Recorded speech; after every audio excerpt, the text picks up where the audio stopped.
Hello everyone, welcome to GATE academy. Myself Umesh Rao. तो जैसे कि आप सभी को थंबनेल में दिख रहा होगा कि आज मैं स्टार्ट करने जा रहा हूं centre of gravity, centre of mass and centroids as well as moment of inertia. और मोमेंट ऑफ इनर्शिया में बेसिकली हम टू टाइप्स की मोमेंट ऑफ इनर्शिया की बात करेंगे, right? Area moment of inertia and mass moment of inertia. Is that clear? यदि मैं आपके गेट एग्जाम के पॉइंट से बात करूं, राइट, तो डायरेक्ट इन कंसेप्ट के ऊपर क्वेश्चंस बहुत कम देखने को मिलेगा, लेकिन है ना, इन कंसेप्ट के ऊपर एक बेसिक आपका फीलिंग होना जरूरी है, क्योंकि यदि मैं डायनेमिक पढ़ाऊंगा आपको जब भी, क्लियर है, तो वहां पे ना, जैसे कि मैं बात किया कि मास मोमेंट ऑफ इनर्शिया, राइट, तो मास मोमेंट ऑफ इनर्शिया का कंसेप्ट वहां पे बिल्कुल आपको देखने को मिलेगा, राइट? काफी रोल प्ले करता है मास मोमेंट ऑफ इनर्शिया का जो कंसेप्ट होता है, राइट? तो इस वजह से भी आपको, है ना, बिल्कुल इसको पढ़ना चाहिए, क्लियर है? और यदि मैं इन थ्री टर्म्स के बारे में बात करूं, राइट, जैसे कि मैं बात किया centre of gravity, centre of mass and centroids, right? Most of the students फंसते हैं इन थ्री टर्म्स को लेके, क्योंकि कभी कभी सेंटर ऑफ ग्रेविटी को ही सेंटर ऑफ मास बोल दिया जाता है, कभी कभी सेंट्रॉइड्स को ही सेंटर ऑफ ग्रेविटी बोल दिया जाता है, राइट? कभी कभी सेंटर ऑफ मास को centroid and centre of gravity इस तरह से बोल दिया जाता है, राइट? तो मोस्ट ऑफ द स्टूडेंट अब फंस जाते हैं। एक्चुअली इन थ्री टर्म्स में आपस में, है ना, रिलेशन की बात होती है डियर, रिलेशन की बात होती है, कुछ टर्म्स एंड कंडीशंस की बात होती है, जिस वजह से राइट, आपको ये देखने को मिलता है भैया कि सेंटर ऑफ ग्रेविटी को ही आप सेंटर ऑफ मास बोल देते हैं, कभी कभी सेंटर ऑफ मास को ही सेंट्रॉइड्स बोल देते हैं, कभी कभी सेंट्रॉइड्स को ही सेंटर ऑफ ग्रेविटी बोल देते हैं, राइट? तो ये जो डाउट्स का पार्ट है, इसके बारे में डिस्कस करूंगा, बिल्कुल पॉइंट टू पॉइंट बात करूंगा, राइट? जो आपके डाउट का पार्ट होगा वो मैं कंसिडर करूंगा उसमें, क्लियर है? फिर मैं कुछ कंसेप्चुअल प्रॉब्लम की डिस्कस करूंगा जो आपके एग्जाम के पॉइंट ऑफ व्यू से काफी इंपॉर्टेंट होगा, क्लियर है? जो पॉसिबिलिटी होगा आपके एग्जाम में आने की, राइट? और अभी तक जो क्वेश्चंस आए हुए हैं, कुछ क्वेश्चन आपको देखने को मिलेगा गेट एग्जाम का, राइट? तो उन्हीं कंसेप्चुअल प्रॉब्लम के बेसिस पे होगा, तो उन प्रीवियस ईयर क्वेश्चंस का भी मैं डिस्कस करूंगा। Is that clear? ओके, तो आई होप आपको अभी तक जितने भी लेक्चर्स प्रोवाइड हुए हैं, मैं जो भी कंसेप्ट का डिस्कस किया हूं, राइट, तो आप काफी इंजॉय किए होंगे, क्लियर है, राइट? लेक्चर्स आपको काफी लेंथी देखने को मिलेगा डियर, क्योंकि इसलिए भी क्योंकि ना मैं बहुत कम नंबर ऑफ लेक्चर्स का प्लानिंग किया हूं, जैसे कि आपको पता है, राइट?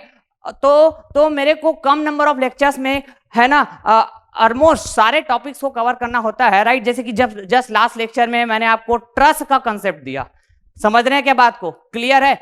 लास्ट लेक्चर में जो ट्रस्ट का मैंने कंसेप्ट दिया था, जो लेक्चर प्रोवाइड किया था, वो अराउंड 4 आवर्स का लेक्चर था, लेकिन उस पर्टिकुलर लेक्चर में पूरे कंप्लीट ट्रस्ट का मैंने एनालिसिस कराया था डियर, समझ रहे हैं बात को? तो ऐसा बिल्कुल भी नहीं होगा कि हर एक लेक्चर आपका 3 आवर्स 4 आवर्स का इस तरह से होगा, ऐसा बिल्कुल भी नहीं होगा, राइट? तो यदि आप कोई भी लेक्चर्स ओपन करते हैं, कोई भी लेक्चर्स, राइट, तो आपको बेनिफिट तभी होगा उस लेक्चर का जब आप उस लेक्चर को पूरे एंड तक फॉलो करते हैं, कहीं पर भी 1 मिनट आप स्किप नहीं करते हैं, तभी उस लेक्चर को ओपन करने का, राइट, तभी उस लेक्चर को देखने का आप, है ना, मतलब होगा। ऐसा तो फिर कोई बेनिफिट ही नहीं होगा डियर कि आप जैसे 3 आवर्स का लेक्चर है और उसमें आप, है ना, आधे घंटे उस लेक्चर को कंटिन्यू देखे, उसके बाद फिर आधा घंटे स्किप कर दिए, तो ऐसे में ना सिर्फ आप अपना टाइम वेस्ट कर रहे हैं। और अभी का टाइम ऐसा है कि आपको ना अपने टाइम को यूटिलाइज करना है डियर, न कि उस टाइम को वेस्ट करना है। आ रही बात समझ में? इसीलिए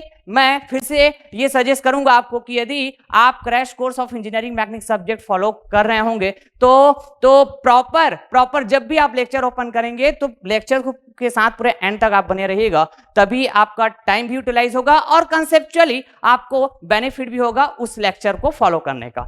इज दैट क्लियर? आ रही बात समझ में? तो चलिए भैया मैं स्टार्ट करता हूं इस चैप्टर को, क्लियर, जिसमें सबसे पहले मैं बात करूंगा centre of gravity, centre of mass, centroid. Okay, so let start. Okay, तो सबसे पहले तो भैया हम लोग समझते हैं बॉडी बोलने से हमको क्या क्या पैरामीटर डिफाइन करना होता है। तो भैया बॉडी बोलने से हमको पहला पैरामीटर यदि मैं बात करूं तो मास ऑफ द बॉडी की बात होगी, फर्स्ट पैरामीटर, क्लियर बात? और बॉडी का मास का बात होगा भैया तो वेट ऑफ बॉडी, इसका भी बात होगा।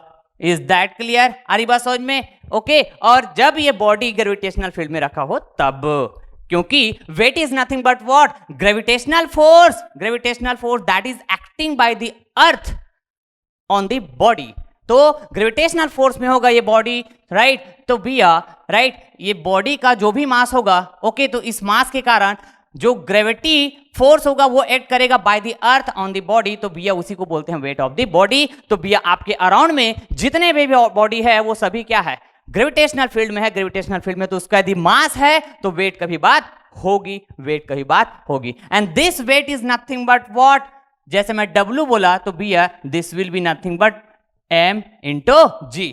आ रही बात समझ में, where g is the acceleration due to gravity. तो इस तरह से राइट मास होगा बॉडी का, वेट होगा, और साथ ही साथ बॉडी की है ना शेप एंड साइज का भी बात करते हैं, जिसको भैया हम लोग बोलते हैं ज्योमेट्री ऑफ बॉडी, राइट। और geometry of body that means shape और साइज। क्लियर है, इसको डिफाइन करेगा बॉडी का ज्योमेट्री। और शेप एंड साइज में जैसे हम बात करें भैया, तो यहां पे बात होगी क्या, बॉडी की वॉल्यूम की बात होगी, ओके, जिसको यदि मैं कैपिटल V बोलूं तो इस तरह से बॉडी की वॉल्यूम की बात करेंगे अपन। क्लियर बात, ओके। फिर यहाँ पे बॉडी का एरिया बात करेंगे, राइट। और जब मैं यहाँ पे एरिया बोल रहा हूं, इस चैप्टर को जब तक मैं पढ़ा रहा हूं और एरिया बात कर रहा हूं, तो आपको बाय डिफॉल्ट समझना होगा मैं कौन से एरिया की बात कर रहा हूँ भैया, प्लेन एरिया की बात कर रहा हूँ। Plain area that means if the volume is nothing but what, 3D। If the volume is 3D, volume 3D बात होगी ना, क्लियर है, 3 डायमेंशन की बात होगी। तो यहाँ पे जब एरिया बोल रहा हूँ तो प्लेन की बात होगी, बोल रहा हूँ मतलब 2D, 2 डायमेंशन की बात होगी, राइट। तो इस तरह से ये ज्योमेट्री ऑफ बॉडी हुआ। और भी हम बात करेंगे लाइन, क्लियर है, या फिर इसी को बोलेंगे लेंथ, लाइन या फिर लेंथ। समझते हैं क्या बात को, क्लियर। और इसको यदि मैं डिनोट करूं L से तो इस तरह बात करूंगा, और ये क्या होगा भैया 1D। Is that clear. तो इस तरह से बॉडी का ये होता है भैया डेफिनेशन। जब आप बॉडी को डिफाइन करते हो तो इन पैरामीटर्स की आपको नीड पड़ती है। समझते हैं क्या बात को, क्लियर है ना। अब हम बात करते हैं भैया क्या, सेंटर ऑफ ग्रेविटी, ओके। तो सेंटर ऑफ ग्रेविटी यदि मैं बोल रहा हूं तो ऑब्वियस है ये एक पॉइंट होगा। ये क्या होगा, पॉइंट होगा, right. This is the point eight which weight of the body that is W is assumed to be concentrated। थोड़ा सा फीलिंग लेते हैं इसको, राइट। फिर मैं बताऊंगा कि किस तरह से centre of gravity, centre of mass, centroids आपस में रिलेटेड होते हैं। समझ रहे हैं बात को कि भैया सेंटर ऑफ ग्रेविटी एक पॉइंट होगा जिसपे weight of the body, right, उसको अज्यूम किया जाएगा कि वो कॉन्सेंट्रेट होगा इस पर्टिकुलर पॉइंट पे। आ रही बात समझ में ना। यदि मैं सेंटर ऑफ मास की बात करूं, ओके, तो ऑब्वियस है ये भी एक ऐसा पॉइंट होगा, राइट, ये भी एक ऐसा पॉइंट होगा, राइट, जहां पे हम बात करेंगे कि at which mass of the body that is m is assumed to be concentrated, right. आ रही बात समझ में, ओके, कि भैया सेंटर ऑफ मास एक पॉइंट होगा जहां पे बॉडी के मास को अज्यूम किया जाएगा कि उस पॉइंट पे कॉन्सेंट्रेटेड है, राइट। यदि हम सेंट्रॉइड की बात करें, तो एक्चुअली जब हम सेंट्रॉइड बोल रहे होते हैं तो ये किसी एक है ना क्वांटिटी के लिए डिफाइन नहीं होता है। आ रही बात समझ में सर, मतलब समझ में आएगा आपको धीरे से। हम लोग बेसिकली इसको सेंट्रॉइड्स बोल रहे होते हैं जब है ना पर्टिकुलर क्वांटिटी के लिए हम बात नहीं कर रहे हैं, जस्ट सेंट्रॉइड बोल रहे होते हैं तो सेंट्रॉइड्स बोलते हैं हम इसको। क्या बोलते हैं, सेंट्रॉइड्स। वो इसलिए क्योंकि इसको हम डिफरेंट क्वांटिटी के लिए डिफाइन करते हैं। आ रही बात समझ में, ओके सर, मतलब नहीं समझ में आया, अच्छे से इसको बात कीजिए। तो देखिए डियर, सेंट्रॉइड्स एक्चुअली जस्ट यदि मैं सेंट्रॉइड्स को डिफाइन करूं तो it is the geometrical centre, it is the geometrical centres. Clear. अब ज्योमेट्री की यदि हम बात करेंगे तो ऑब्वियस है बॉडी का ही ज्योमेट्री बात करूंगा यहां पर भी मैं। क्लियर। जैसे बॉडी का मास, बॉडी का वेट, इसके लिए डिफाइन हुआ क्या, centre of mass, centre of gravity. तो भैया बॉडी के ज्योमेट्री के लिए हम डिफाइन करते हैं किसको, सेंट्रॉइड्स को, क्लियर। और ज्योमेट्री डिफाइन किया जाएगा वॉल्यूम से, ज्योमेट्री डिफाइन किया जाएगा एरिया से, ज्योमेट्री डिफाइन किया जाएगा लेंथ से। क्लियर बात है, आ रही बात समझ में? ओके, तो भैया यहां पे ज्योमेट्रिकल सेंटर की बात हो रही है तो ऑब्वियस है ये कितने तरह की बात होगी, ये कितने तरह की बात होगी।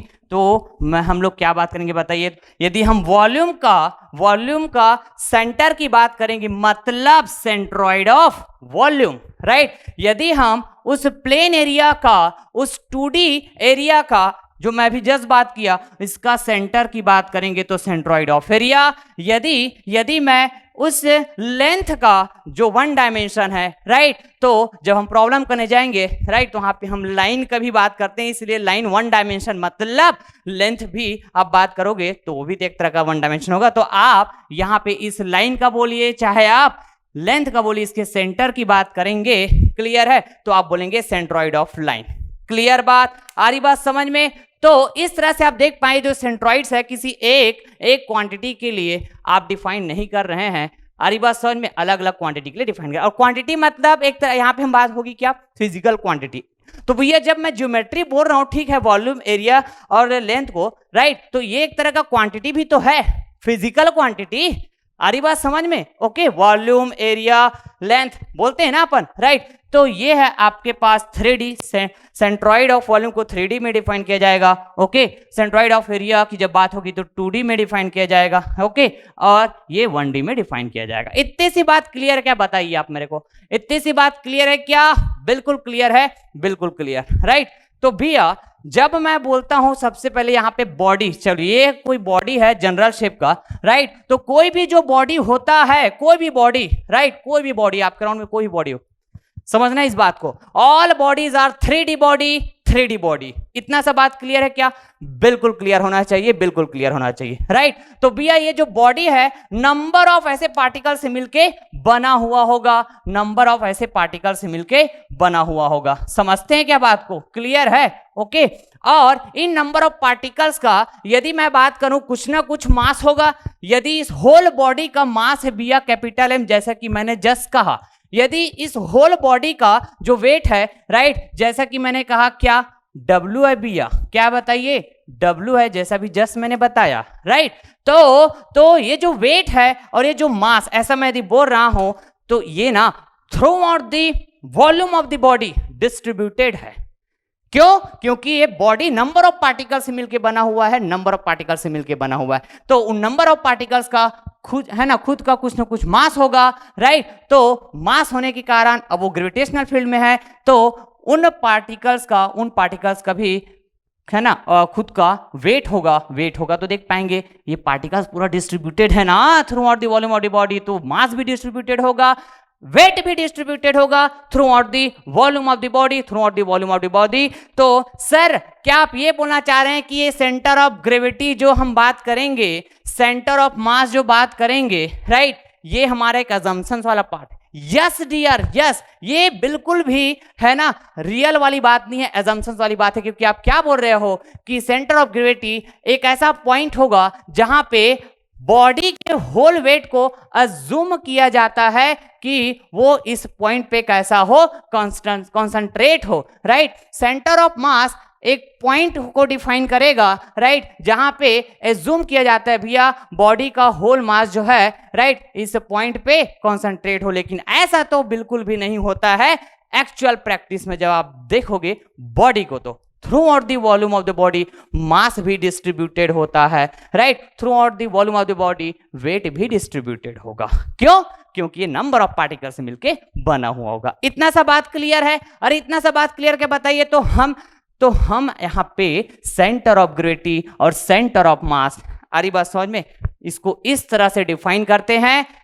इसलिए क्योंकि जब हम प्रॉब्लम सॉल्व करने जाते हैं तो जब बॉडी का वेट की जरूरत पड़ता है, जब हम फ्री बॉडी डायग्राम बनाते हैं तो क्लियर बात है, तो उसको है ना हम लोकेट करने के लिए फॉर द सिंप्लीफिकेशन हम एक पॉइंट पे कॉन्सेंट्रेट कर देते हैं and that point is nothing but what, centre of gravity, centre of gravity, right. ठीक उसी तरह सेंटर ऑफ मास की जरूरत पड़ता है जब हमको बॉडी के होल मास को एक पॉइंट पे है ना दिखाना होता है, ओके, तो उस पॉइंट को हम बोलते हैं सेंटर ऑफ मास। और ये वाला जो मैं कंसेप्ट बता रहा अभी जस्ट सेंट्रॉइड का, ये तो है ना कोई बहुत बड़ी बात नहीं है। वॉल्यूम का सेंटर, एरिया का सेंटर और लाइन और लेंथ का सेंटर, यही कहलाएगा क्या, geometrical centre, and that geometrical centre is nothing but what, centroid. तो इस तरह भी मैंने सेपरेट डिफाइन किया, इसको सेपरेट डिफाइन किया है। समझ रहे हैं बात को? ओके सर, बिल्कुल करेक्ट बात। नाउ अब इतना सब बात क्लियर है, आइए जरा यहाँ पे,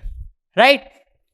ये जो बेसिक मैं बात कर रहा हूं पूरा का पूरा आपको ये कनेक्ट होगा, ये जो चैप्टर में जो जो टॉपिक्स है। मूवमेंट ऑफ इनर्शिया की बात करोगे तो मूवमेंट ऑफ इनर्शिया भी यही बेसिक से आप कनेक्ट करेंगे, राइट। ओके, तो थोड़ा सा मैं बेसिक फीलिंग देता हूं, फिर मैं पॉइंट टू पॉइंट डिस्कस करूंगा, राइट, जो आपके एग्जाम के पॉइंट ऑफ व्यू से इंपॉर्टेंट है। यस, तो जब मैं बॉडी की बात करूंगा तो अभी जस्ट मैंने कहा कि जो बॉडी होगा भैया, in actual practice all bodies are 3D body, लेकिन जब हम अपने सब्जेक्ट पॉइंट से बात करते हैं तो 3 डायमेंशनल बॉडी की भी बात होती है, 2 डायमेंशनल बॉडी की भी बात होती है, 1 डायमेंशनल बॉडी की भी बात होती है। तो सर इसका मतलब क्या हुआ? तो भैया मैं यदि बात करता हूं क्या 3D बॉडी, क्लियर, मैं यदि बात करता हूं 2D बॉडी, राइट, मैं यदि बात करता हूं 1D body, is that clear? आ रही बात समझ में? तो जैसा कि मैंने कहा भैया, बॉडी का सबसे पहली बात तो मास की बात होगी। बॉडी बोल रहे हो मतलब मास होना जरूरी है, और मास है तो वेट की बात होगी। फिर समझते हैं कि बात को, इतना सा बात क्लियर है तो बता दीजिए आप मेरे को, राइट। तो ठीक है, मेरे को उम्मीद है इतना तो आपको समझ में आता है। Okay sir, fine. तो 3D बॉडी बोलने से हमको ये समझ में आना चाहिए कि this 3D body is nothing but what, non planar body, okay, non planar body, right. तो ऐसा यदि मैं बोल रहा हूं नॉन प्लेनर, तो आपको समझ में आना चाहिए नॉन प्लेनर का मतलब क्या होता है, ओके। जब मैं बोलता हूं क्या प्लेनर, तो इसका मतलब भी आपको समझ में आना चाहिए कि क्या होता है। ये हो गया आपके पास नॉन प्लेनर बॉडी और ये होता है प्लेनर बॉडी। जस्ट सीधी नॉन प्लेनर और प्लेनर का यदि मतलब पूछता हूं तो आपको समझ में आना चाहिए, क्लियर है। तो आपको मैं समझाया था जब फोर्स सिस्टम पढ़ाया था तो, राइट, कि भैया जो बॉडी होगा 3D बॉडी, राइट, उसमें नंबर ऑफ प्लेन्स की बात होगी। अरे नंबर ऑफ प्लेन्स की बात होगी, समझ रहे हैं बात को, क्लियर है? ओके, बिल्कुल सर, बिल्कुल करेक्ट बात। लेकिन जब मैं प्लेनर बोल रहा हूं तो एक सिंगल प्लेन की बात होगी, क्लियर। तो यहां पे नॉन प्लेनर बॉडी क्यों बोला इसको हमने, 3D बॉडी को नॉन प्लेनर बॉडी क्यों बोला? ये प्लेनर बॉडी को हमने, या फिर मैं बोलूं 2 डायमेंशनल बॉडी को हमने प्लेनर बॉडी क्यों बोला? तो याद कीजिए, जस्ट मैं रिलेट करूंगा, देखना। मैं यदि कोप्लेनर फोर्स सिस्टम बोलता था तो क्या होता था भैया, जो फोर्सेस होते हैं उसके लाइन ऑफ एक्शन एक प्लेन पे लाई करता है तो कोप्लेनर फोर्स सिस्टम। यदि उन फोर्सेस का लाइन ऑफ एक्शन, सिस्टम मौजूद फोर्सेस का लाइन ऑफ एक्शन अलग अलग प्लेन पे लाई करता है तो क्या, नॉन कोप्लेनर फोर्स सिस्टम। तो ठीक उसी तरह ये जो मास है बॉडी के डिफरेंट प्लेन्स पे लाई करता है। समझ रहे हैं बात को? देखिएगा क्या बोला मैंने कि भैया mass that is m is lying in different planes,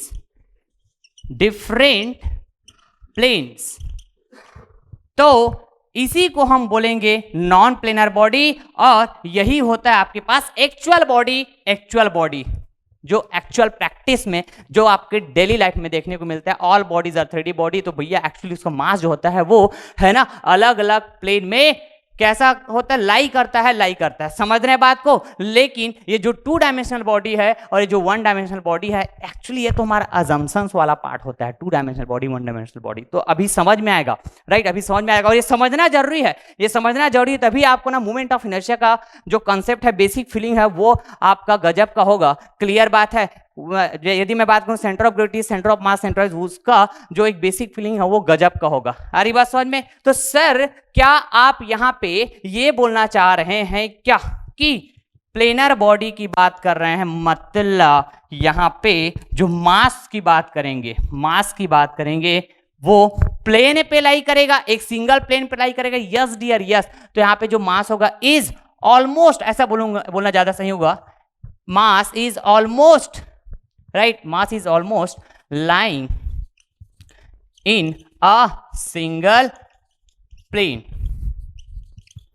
mass is almost lying in a single plane, single plane. समझ रहे हैं बात को? तो इसी को हम बोलेंगे भैया क्या, प्लेनर बॉडी। समझते हैं क्या बात को, राइट? और यही प्लेनर बॉडी क्या कहा जाएगा, 2D बॉडी। क्लियर?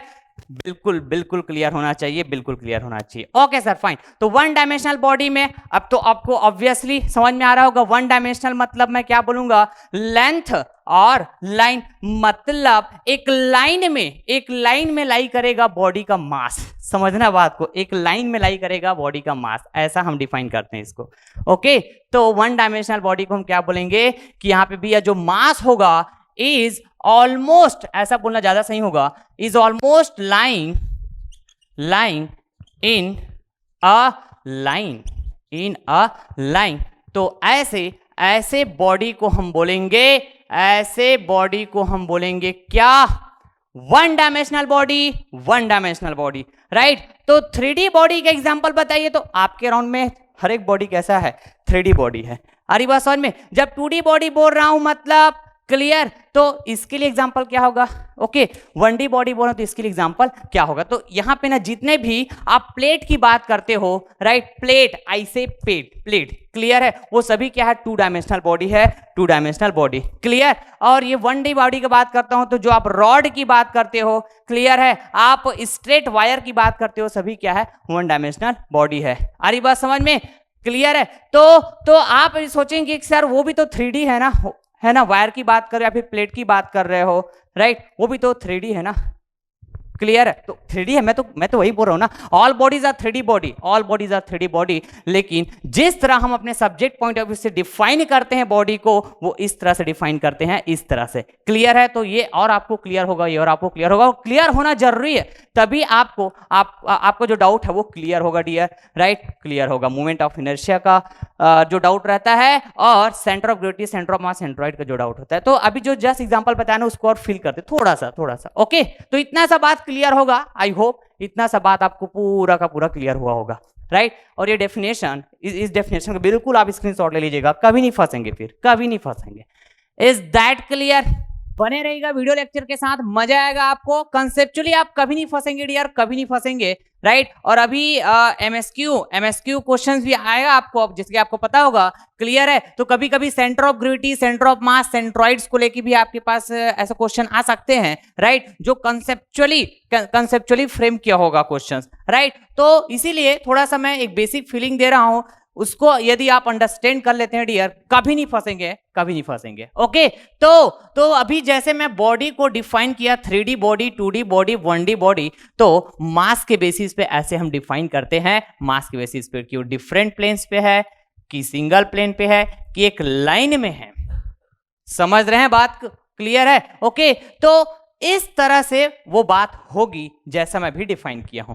समझ रहे बात को? तो भी अब बॉडी का यदि मैं शेप की बात करता हूं, डिफरेंट शेप का हो सकता है बॉडी, क्लियर? लेकिन यदि मैं बॉडी बोल रहा हूं इन एक्चुअल प्रैक्टिस, तो all bodies are 3D body. Remember this thing, clear है? ओके, तो बॉडी 3D बॉडी होगा, मतलब उसमें नंबर ऑफ प्लेन्स की बात होगी, नंबर ऑफ प्लेन्स की। क्लियर है? तो मैं यहां पे उन प्लेन्स को आपको दिखा पाऊं, इसलिए ना मैं डिफाइंड शेप का बॉडी बात कर रहा हूं।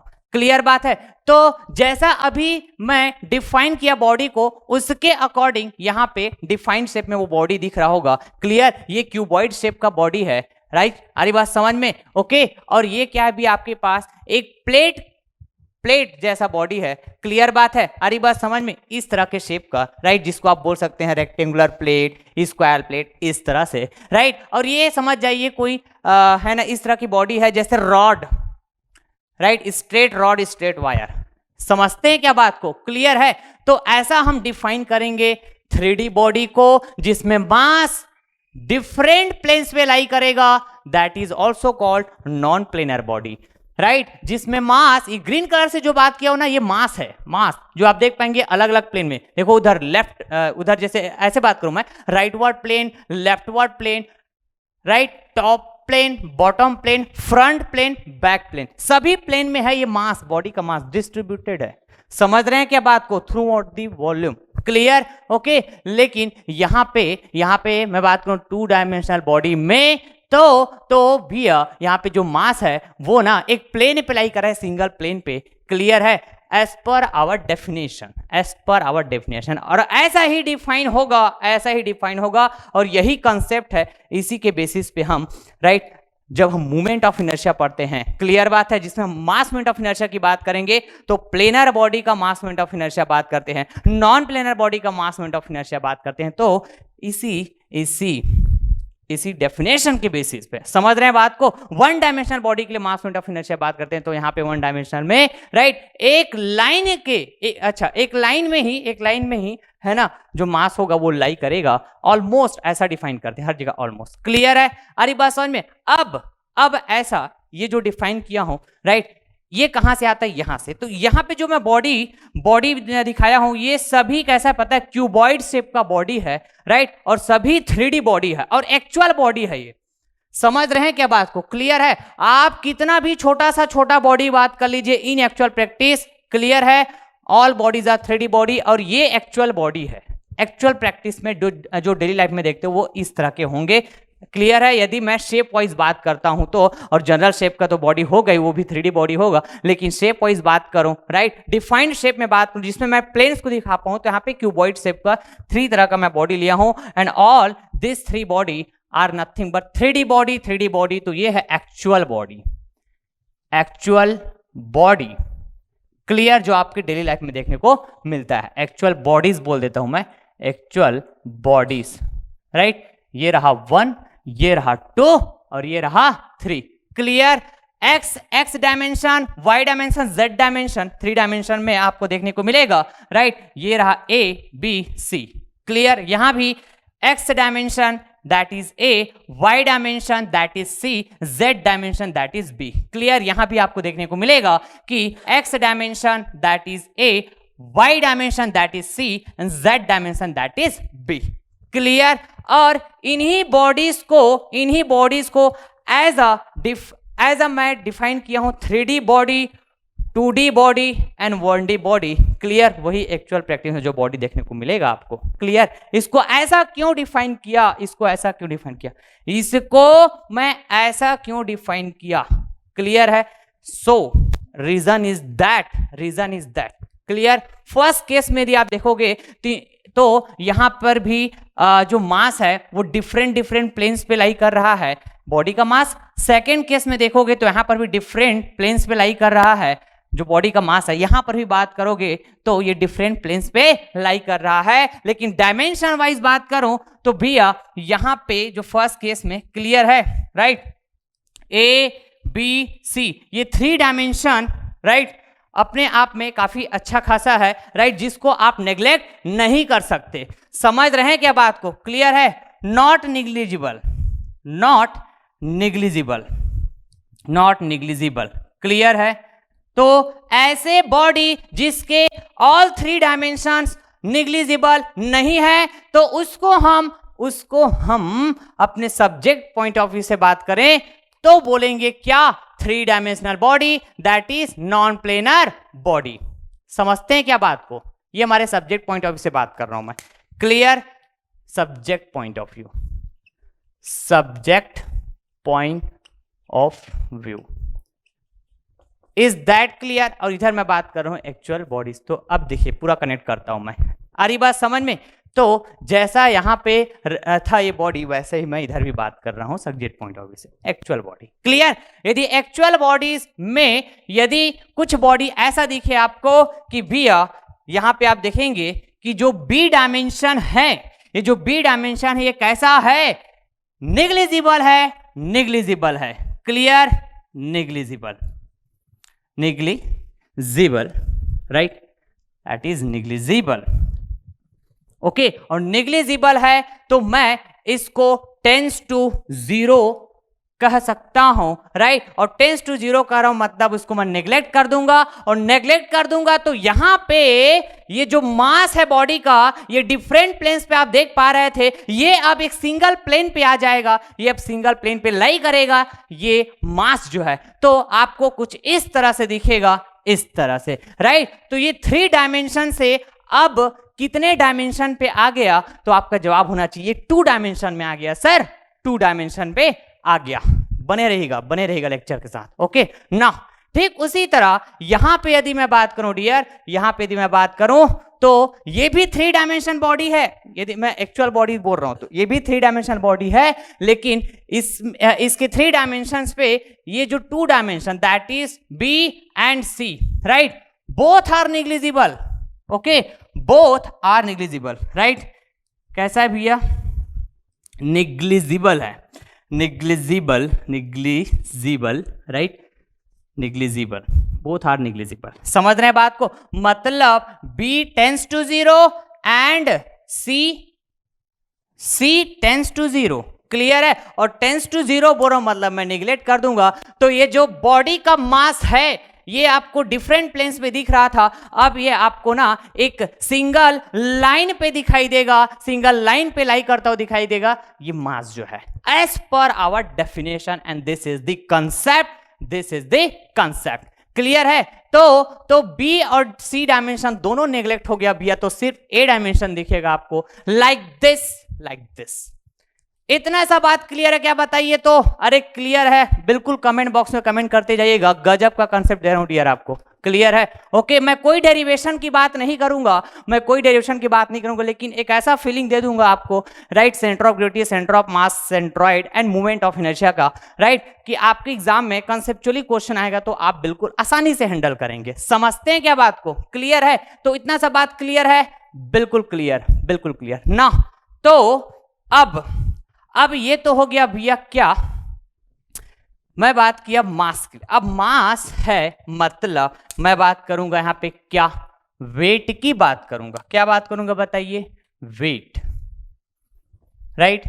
यहां भी वेट, यहां भी वेट, क्लियर है। यहां भी वेट, यहां भी वेट, क्लियर, और यहां पर भी वेट। अब मास की बात हुई, वेट की बात हुई, तो भैया सेंटर ऑफ ग्रेविटी रिलेटेड है किससे, अरे सेंटर ऑफ ग्रेविटी रिलेटेड है किससे बताइए तो आप मेरे को। तो सेंटर ऑफ ग्रेविटी रिलेटेड है ना ग्रेविटेशनल फोर्स से, that is the what, weight. Centre of mass किससे रिलेटेड है, मास से रिलेटेड है। समझते हैं क्या बात को, क्लियर है, ओके। तो भैया जब मैंने आपको कहा क्या, बॉडी का ज्योमेट्री, क्या कहा बताइए तो, बॉडी का ज्योमेट्री, तो बताइए यहां पे इस बॉडी का ज्योमेट्री 3D में दिख रहा है, मतलब यहां पे क्या बोलूंगा, वॉल्यूम। यहां पे बात करता हूं मैं वॉल्यूम का, देखिए कैसे कनेक्ट करता हूं मैं आपको। ये रहा क्या, इस बॉडी का ज्योमेट्री, इस 3D बॉडी का ज्योमेट्री, राइट। आप क्या बात करेंगे, इस तरह से, ओके। देख लीजिएगा साइज में थोड़ा सा छोटा बड़ा ऐसा हो सकता है, लेकिन मैं आपको बता तो रहा हूं ना कि ये वाला बॉडी को मैं बात कर रहा हूं। समझते हैं क्या, okay, like this. Is that clear, आ रही बात समझ में। तो ये रहा इसका ज्योमेट्री, इस 3D बॉडी का ABC, यस। यदि मैं इसका ज्योमेट्री बात करूं, इसका तो हो गया ज्योमेट्री, इसका ज्योमेट्री बात करूं तो यहां पे क्या बात होगी भैया, एक एरिया की बात होगी, दैट इज AC। बिल्कुल करेक्ट बात, ये रहा आपके पास वॉल्यूम, ये रहा आपके पास वॉल्यूम, ओके। ये रहा आपके पास एरिया, बिल्कुल करेक्ट बात ना। और ये रहा भैया आपके पास क्या, लाइन। यार इसका ज्योमेट्री बात करेंगे तो लाइन, तो ये इस लाइन का डायमेंशन हुआ A, इस लाइन का डायमेंशन हुआ A, यस, बिल्कुल करेक्ट बात। तो मैं क्या बोलूंगा इसको, लाइन, राइट। आ रही बात समझ में।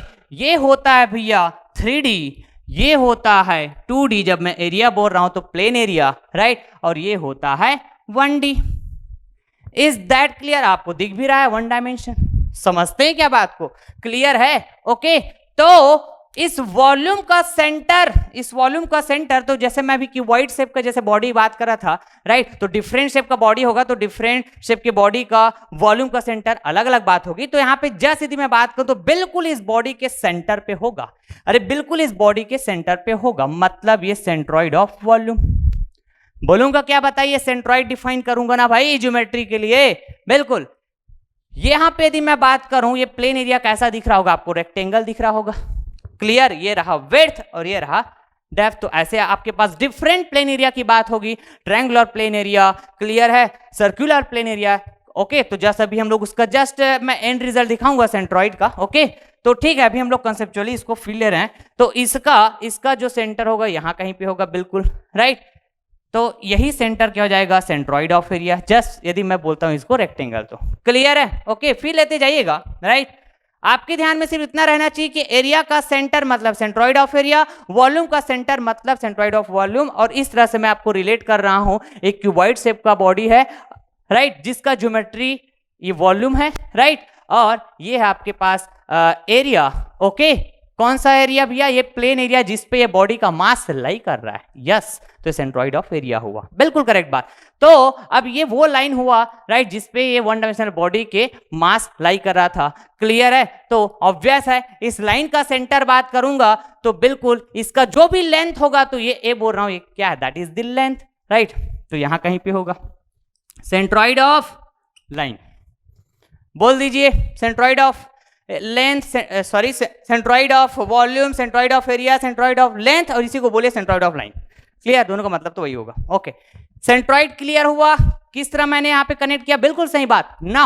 अब मैं बात करता हूं भैया, अब मेरा फोकस क्या होगा पता है, अभी जस्ट ज्योमेट्री में, अब इसमें ना मैं मास को यहां पे फिल करता हूं, तो ये इस तरह से दिखेगा। And mass is nothing but what, quantity of material, quantity of matter, इस तरह से डिफाइन करते हैं। मतलब यहां पे मटेरियल की क्वांटिटी आप फिल कर दोगे, मतलब ये बॉडी इस तरह से दिखेगा। फिर दिखेगा क्या बताइए, राइट। तो जब आप मास को फिल करोगे, क्लियर है, तो थ्रू आउट इट्स वॉल्यूम यदि आप यूनिफॉर्मली डिस्ट्रीब्यूट करते हो, समझ रहे हो क्या बात को, through out its volume uniformly distribute करते हो मास को हर एक जगह, ना कहीं पे कम ना कहीं पे ज्यादा, थ्रू आउट कांस्टेंट डिस्ट्रीब्यूट करते हो, समझ रहे हैं क्या बात को, क्लियर है, ओके। तो इस सिचुएशन पे समझ रहे हैं बात को कि भैया यहां पे जो सेंटर ऑफ मास होगा, क्लियर है, ये यही जहां पर भी ये सेंटर ऑफ वॉल्यूम होगा ना, वहीं पे ये लाई करेगा, समझ रहे हैं बात को, क्लियर है। मैं क्या कहा कि भैया देखिएगा, मैंने कहा कि जैसे यहीं पे बात कर रहा हूं ना, मैंने कहा हर एक पॉइंट को नोट करना ना, ये इंपॉर्टेंट है। यदि mass throughout its volume distribute करोगे, तो वो कैसा डिस्ट्रीब्यूट होना चाहिए, यूनिफॉर्मली कांस्टेंट डिस्ट्रीब्यूट होना चाहिए, ना कहीं पे कम ना कहीं पे ज्यादा, क्लियर है। तो भैया इधर ऐसे इस तरह से समझ रहे हैं क्या बात को, इस तरह से पूरा आप क्या करोगे, मास को ऐसा फील करोगे, quantity of material, quantity of matter को ऐसा फील करोगे, राइट, कहीं पर ना कम ना कहीं पर ज्यादा, सब जगह थ्रू आउट। सर कहीं पर कम कहीं पर ज्यादा का मतलब, इधर हो सकता है आपने ज्यादा मास डाल दिया, राइट, इस साइड हो सकता है आपने कम मास डाल दिया, इस तरह से। तो ऐसा नहीं, मैं क्या बोल रहा हूं, थ्रू आउट इट्स वॉल्यूम, पूरे इस वॉल्यूम में है ना, मास को आप कॉन्स्टेंटली यूनिफॉर्मली डिस्ट्रीब्यूट कर रहे हो। यदि ऐसा है तो इस बॉडी का जो ज्योमेट्री वॉल्यूम है, जहां पे सेंट्रॉइड ऑफ वॉल्यूम जहां पर भी आप बात करें, वहीं पर लाई करेगा आपका क्या, सेंटर ऑफ मास। इतना सा बात क्लियर है क्या, बात बताइए, बिल्कुल क्लियर होना चाहिए, बिल्कुल क्लियर होना चाहिए। सिमिलरली यहां पे यदि मैं इस प्लेन पे मास को इस तरह से लाई कराता हूं, लाइक दिस, समझ रहे हैं क्या बात को, वो भी कैसा बताइए, तो यूनिफॉर्मली कॉन्स्टेंटली। तो यहां पे मैं बोलूंगा क्या भैया, राइट, ये था ऐसा मास ना, ओके, और यहां पर भी ऐसा मैं मास की बात कर रहा हूं, कनेक्ट कर रहे हैं, ओके। तो भैया अब मास को मैं 2D बॉडी, प्लेनर बॉडी की बात कर रहा हूं, मतलब मास एक प्लेन पे लाई करेगा, तो इस प्लेन पे मैं ऑलमोस्ट ऐसे बोलते हैं ना जब डिफाइन करते हैं, तो almost, right, much better, almost, right. तो इस प्लेन पे मैंने क्या किया, मास को डिस्ट्रीब्यूट किया, राइट। और प्लेन बोल रहा हूं मतलब 2D की बात होगी और 2D इस तरह से एरिया की बात होगी। समझ रहे हैं बात को? क्लियर है? तो throughout the area of the plane, या फिर मैं कहूं throughout its plane area जिसपे मास डिस्ट्रीब्यूट होना है, right, throughout the plane area. यदि आप कॉन्स्टेंटली यूनिफॉर्मली डिस्ट्रीब्यूट करते हो, समझ रहे हैं बात को? ओके, तो यहां पे मैं क्या बोलूंगा कि भैया मास जो होगा, right, throughout its plane area कैसा डिस्ट्रीब्यूट है? कांस्टेंट या फिर यूनिफॉर्म। कांस्टेंट और फिर यूनिफॉर्म। तो भैया यहां पर भी मैं बात करूंगा कि इस प्लेन एरिया का जिस पे ये मास डिस्ट्रीब्यूटेड था भैया, है ना, इसका सेंटर ऑफ मास भी यहीं पे लाई करेगा। Yes, this is the concept, this is the concept ना। सर यहां पे आएंगे क्या? यहां पे आएंगे क्या? बिल्कुल। अब ये लाइन हुआ, अरे ये लाइन हुआ क्या बताइए? तो बिल्कुल करेक्ट बात। तो लाइन का सेंटर यदि मैं बात करूं, जैसे यदि बात करूं ये ए है, इसका लेंथ, तो मैं क्या बोलता हूं भैया बताइए? तो हियर टू हियर a/2 ऐसा बात करेंगे, here to here a/2। Centre G यदि मैं ऐसा मेजर करता हूं एंड से, तो अरे लाइन का सेंटर बोलते हैं क्या? बिल्कुल करेक्ट बात। Okay sir, fine. तो सिमिलरली यदि मैं इस लाइन, देखो तो one dimensional body, mass is almost lying in a line, तो इस लाइन में मैं मास को लाई कराता हूं भैया, देखो समझ रहे हैं? क्लियर? ओके, वो भी कैसा कि भैया यहां पे जब मास की मैं बात करूंगा तो ये जो मास होगा, अरे बात समझ में, यहां पर जब मैं मास की बात करूंगा तो throughout its length, right, mass कैसा होना चाहिए? Throughout its length uniformly और कॉन्स्टेंटली डिस्ट्रीब्यूट होना चाहिए, ना इधर ज्यादा ना इधर कम, इस तरह। समझ रहे हैं बात को? थ्रू आउट क्लियर है? इक्वल सब, पूरा सब जगह समझ रहे हैं बात को? मैं क्या बोलना चाह रहा हूं? तो in this case centroid of line will be the what? Center of mass. Yes, समझ रहे हैं क्या बात को? सेम पॉइंट पे लाई करेगा। आ रही बात समझ में? ओके ना। अब जब वेट की बात करते हैं तो m इंटू जी, तो weight is directly proportional to mass. कब? जब हम बात करें भैया g is constant. Is that clear? g is constant. Okay sir, fine. मतलब एक्सीलरेशन ड्यू टू ग्रेविटी जो है वो कांस्टेंट है थ्रू आउट दी बॉडी। अरे बात समझ में? या फिर बॉडी के होल मास के लिए, बॉडी नंबर ऑफ पार्टिकल्स से मिलकर बना हुआ होगा, राइट, तो नंबर ऑफ पार्टिकल्स के भी कुछ ना कुछ मास होगा, जैसे अभी थोड़ी देर पहले मैं बताया हुआ था, राइट। तो सभी मास के लिए, छोटे छोटे मास के लिए बात करोगे तो सभी मास के लिए जो ग्रेविटेशनल इफेक्ट होगा, अर्थ का ग्रेविटेशनल इफेक्ट, जिसके कारण उन सभी पार्टिकल का छोटा छोटा वेट की बात होगी। समझ रहे हैं बात को? ओके, तो वहां पे ना जो जी का इफेक्ट होगा acceleration due to gravity constant होगा सभी पार्टिकल के लिए। समझ रहे हैं क्या बात को? क्लियर है? इसका मतलब ये हुआ, राइट। तो यदि ऐसा है तब यहां पे वेट की बात करते हैं, यहां पर भी वेट की बात करते हैं, राइट, यहां पर भी वेट की बात करते हैं। समझ रहे हैं? तो ये तो हुआ, और साथ ही साथ मैं यदि यहां पे बोलूं कि भैया क्या वेट की बात कब होगी? जब बॉडी को ग्रेविटेशनल फील्ड में रखा जाएगा और ग्रेविटेशनल फील्ड में ग्रेविटी का इफेक्ट होगा, right, by the earth on the body, और वो इफेक्ट क्या बोलेंगे? Gravitational force. Is that clear? Okay, तो throughout the body, right, G का इफेक्ट जो होगा, ग्रेविटेशनल जो इफेक्ट होगा वो कांस्टेंट है। यदि कैसा है? कांस्टेंट है। तो जहां पे सेंटर ऑफ मास है भैया, वहीं पे सेंटर ऑफ ग्रेविटी भी लाई करेगा, इज दैट क्लियर? तो ये हो गया आपके पास सेंटर ऑफ ग्रेविटी। समझ रहे हैं? आ रही बात समझ में? सिमिलरली यहां पे इस 2 डायमेंशनल बॉडी के लिए बात करें भैया, यदि ग्रेविटेशनल फील्ड यूनिफॉर्म है जहां पे ये 2 डायमेंशनल बॉडी रखा हुआ है, राइट। तो जहां पे इसका सेंटर ऑफ मास है भैया, वहीं पे इसका सेंटर ऑफ ग्रेविटी भी होगा, राइट। तो ये सेंटर ऑफ मास कहां पे था, इस तरह से, तो सॉरी यहीं पे क्या होगा, इसका सेंटर ऑफ ग्रेविटी होगा, यस। तो ठीक उसी तरह इस 1 डायमेंशनल बॉडी को यूनिफॉर्म ग्रेविटेशनल फील्ड में रखा जाए, यूनिफॉर्म ग्रेविटेशनल फील्ड में रखा जाए, जहां पे जी का इफेक्ट कैसा हो, कांस्टेंट हो, कांस्टेंट हो, मतलब here g is also constant, right. तो सेंटर ऑफ मास जहां होगा भैया, वहीं पे क्या हो जाएगा, इसका सेंटर ऑफ ग्रेविटी भी हो जाएगा। समझ रहे हैं क्या बात को, बताइए तो आप मेरे को। बिल्कुल सर, बिल्कुल, सेंटर ऑफ ग्रेविटी यहीं पे लाई करेगा। And this is the concept, this is the concept. और यही रीजन है कि जब आप प्रॉब्लम सॉल्व करने जाते हो, जब आप नंबर ऑफ ऐसे कंसेप्ट की बात करते हो, राइट, तो कहीं कहीं पे आप वही को सेंटर ऑफ ग्रेविटी बोल देते हो, कहीं कहीं पे सेंटर ऑफ मास बोल देते हो, कहीं कहीं पे सेंट्रॉइड बोल देते हो। तो रॉड यदि मैं बोलता हूं तो बी अ 1 डायमेंशनल बॉडी। क्या रॉड यदि मैं बोलता हूं, बताइए तो, रॉड हो गया 1 डायमेंशनल बॉडी, ओके। और ये भी कैसा, स्ट्रेट रॉड बोलता हूं तो straight, right, straight rod, right.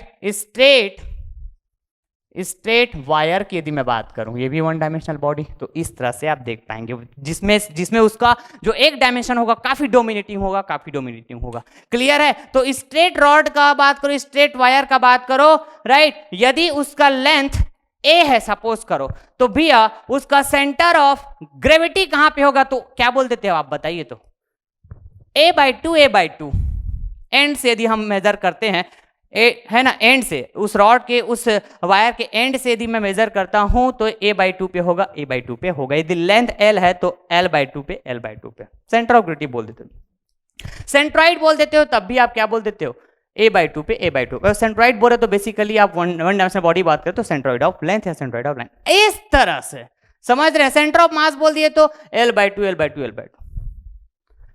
Is that clear हुआ। सिमिलरली यहां पर भी ऐसी बात करते हो। और through out the engineering mechanics subject, okay, 95% problem, 95% जितने भी कंसेप्ट की डिस्कस करते हो, राइट, आप सभी जगह यही कंडीशन की बात करते हो, क्या, G is constant और mass throughout the volume is constant.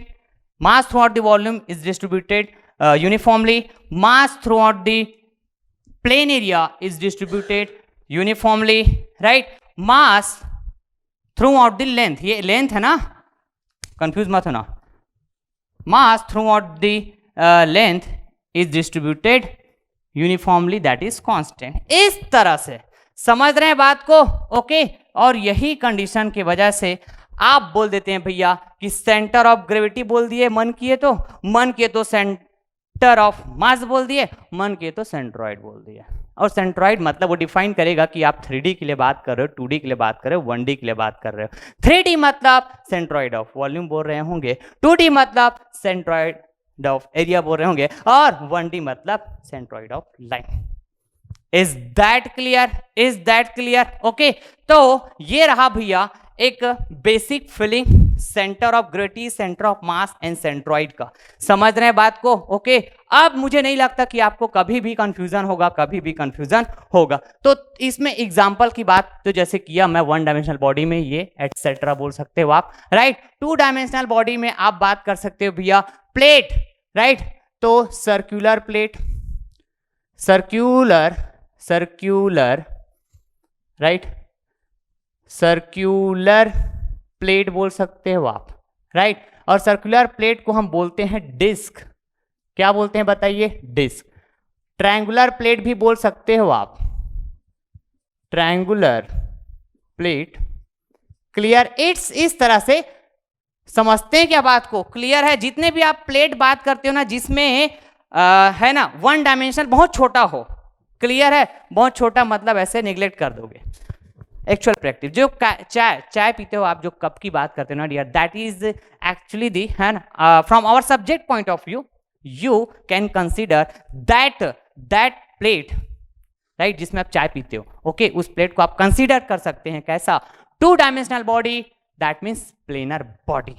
Clear बात है, ओके। तो सर्कुलर प्लेट हो गया, ट्रायंगुलर प्लेट आप बात कर सकते हो क्या, रेक्टेंगुलर प्लेट भी इस तरह से बात कर सकते हो, तो ऐसे नंबर ऑफ, क्लियर है। और 3D बॉडी तो सभी 3D बॉडी होते हैं, लेकिन हम अपने सब्जेक्ट पॉइंट से बात करें तो 3D बॉडी में हम बात करते हैं भैया स्फीयर, सिलेंडर, शाफ्ट, कोन, इस तरह से, समझ गए, क्लियर है। कभी फंसेंगे, अब तो नहीं फंसना चाहिए आपको। तो चलिए फिर, राइट। अच्छा, एग्जाम में आपको पूछा जाता है भैया सेंट्रॉइड बताओ, तो प्लेन एरिया का, बेसिकली प्लेन एरिया का सेंट्रॉइड आपको पूछा जाता है। क्लियर, आ रही बात समझ में। तो triangular, circular, semi circular, right, circle, quarter circle, इस तरह से आपको सेंट्रॉइड पूछा जाता है। समझ रहे हैं बात को। तो सेंट्रॉइड पूछा जाता है, इसका मतलब आपको ना कोऑर्डिनेट्स पूछा जाता है किसी रेफरेंस एक्सिस के रेस्पेक्ट में। तो एक बार यदि सेंट्रॉइड ऑफ एरिया की बात करो, सेंट्रॉइड ऑफ वॉल्यूम की बात करो, सेंट्रॉइड ऑफ लाइन की बात करो, एक बार वो है ना पता आपको चल गया कि वो यहाँ पे है उसका लोकेशन, राइट। तो आप एक्सिस के रेस्पेक्ट में बात करते हो, ये कोई एक्सिस है तो यहाँ से कितना है या इसका डिस्टेंस, ये कोई एक्सिस है तो यहाँ से कितना है डिस्टेंस, इस तरह से, तो इसको बोलते हैं कोऑर्डिनेट्स। और ये आपके एग्जाम में ऐसा पूछा जाता है। और हमारे एग्जाम के पॉइंट ऑफ व्यू से सेंट्रॉइड ऑफ एरिया ये काफी ज्यादा इंपॉर्टेंट है, इसी के बारे में ही हम लोग ज्यादा स्टडी करते हैं। समझ रहे हैं बात को, क्लियर है। तो चलिए फिर आगे कंटिन्यू करता हूं। ओके, यदि मैं सेंट्रॉइड के कोऑर्डिनेट्स की बात करूं, क्लियर है, तो सेंट्रॉइड आप बेसिकली किसके बात करने वाले हो, लाइन की बात करने वाले हो कि एरिया की, वॉल्यूम की, इस तरह से, क्लियर है। तो मैं कुछ कंसेप्ट की बात यहाँ पे करूंगा, क्लियर है, लेकिन किसी भी तरह का मैं डेरिवेशन की बात नहीं करूंगा, जस्ट एक बेसिक आइडिया दे रहा हूं मैं आपको। ओके, तो यदि पर्टिकुलर लाइन का समझ रहे हैं बात को, और दैट लाइन दैट में be curved shape line, that में बी स्ट्रेट लाइन, समझ रहे हैं बात को, क्लियर है। कोई वायर है भैया, उसको कर्व के फॉर्म में क्या कर दिया गया, बेंड कर दिया गया, ओके, तो उसका आप सेंट्रॉइड बताओ, ऐसे यदि पूछा जाएगा तो आपके पास, राइट, ऐसे सिचुएशन में ये इंटीग्रेशन का कंसेप्ट होता है भैया, इंटीग्रेशन का कंसेप्ट होता है। यदि मैं लेंथ की बात करूं, दैट इज एल, लाइन का लेंथ होगा, ओके, यदि कर्व लाइन है तो उसका भी लेंथ एल होगा, क्लियर, लेंथ एल होगा ना। यदि स्ट्रेट लाइन है तो उसका भी लेंथ एल होगा। कर्व शेप में बेंड किए हो, उसको स्ट्रेट कर दो, नहीं उसका लेंथ नहीं पता चल जाएगा आपको, ओके। तो आप ना एक छोटा सा एलिमेंटल लेंथ की बात करेंगे, छोटा सा एलिमेंटल लाइन की बात करेंगे, और उस एलिमेंटल लेंथ का, राइट, ये एक्स बार एलिमेंट हम बोल रहे हैं, मतलब एक्स कोऑर्डिनेट है भैया, एक्स कोऑर्डिनेट, समझ रहे हैं बात को। यदि मैं बात कर रहा हूं क्या, हियर y बार एलिमेंट, मतलब उस एलिमेंटल लेंथ का, ओके, जो राइट y कोऑर्डिनेट है, that is y bar element. इस तरह से समझते हैं बात को। तो ये आपके पास इंटीग्रेशन कंसेप्ट होता है किसी पर्टिकुलर लाइन का सेंट्रॉइड फाइंड आउट करने का integration method. Is that clear. तो सिमिलरली पर्टिकुलर एरिया की बात होगी, क्लियर, और एरिया मतलब plain area, different plain areas हो सकते हैं, right, different plain areas, clear, okay.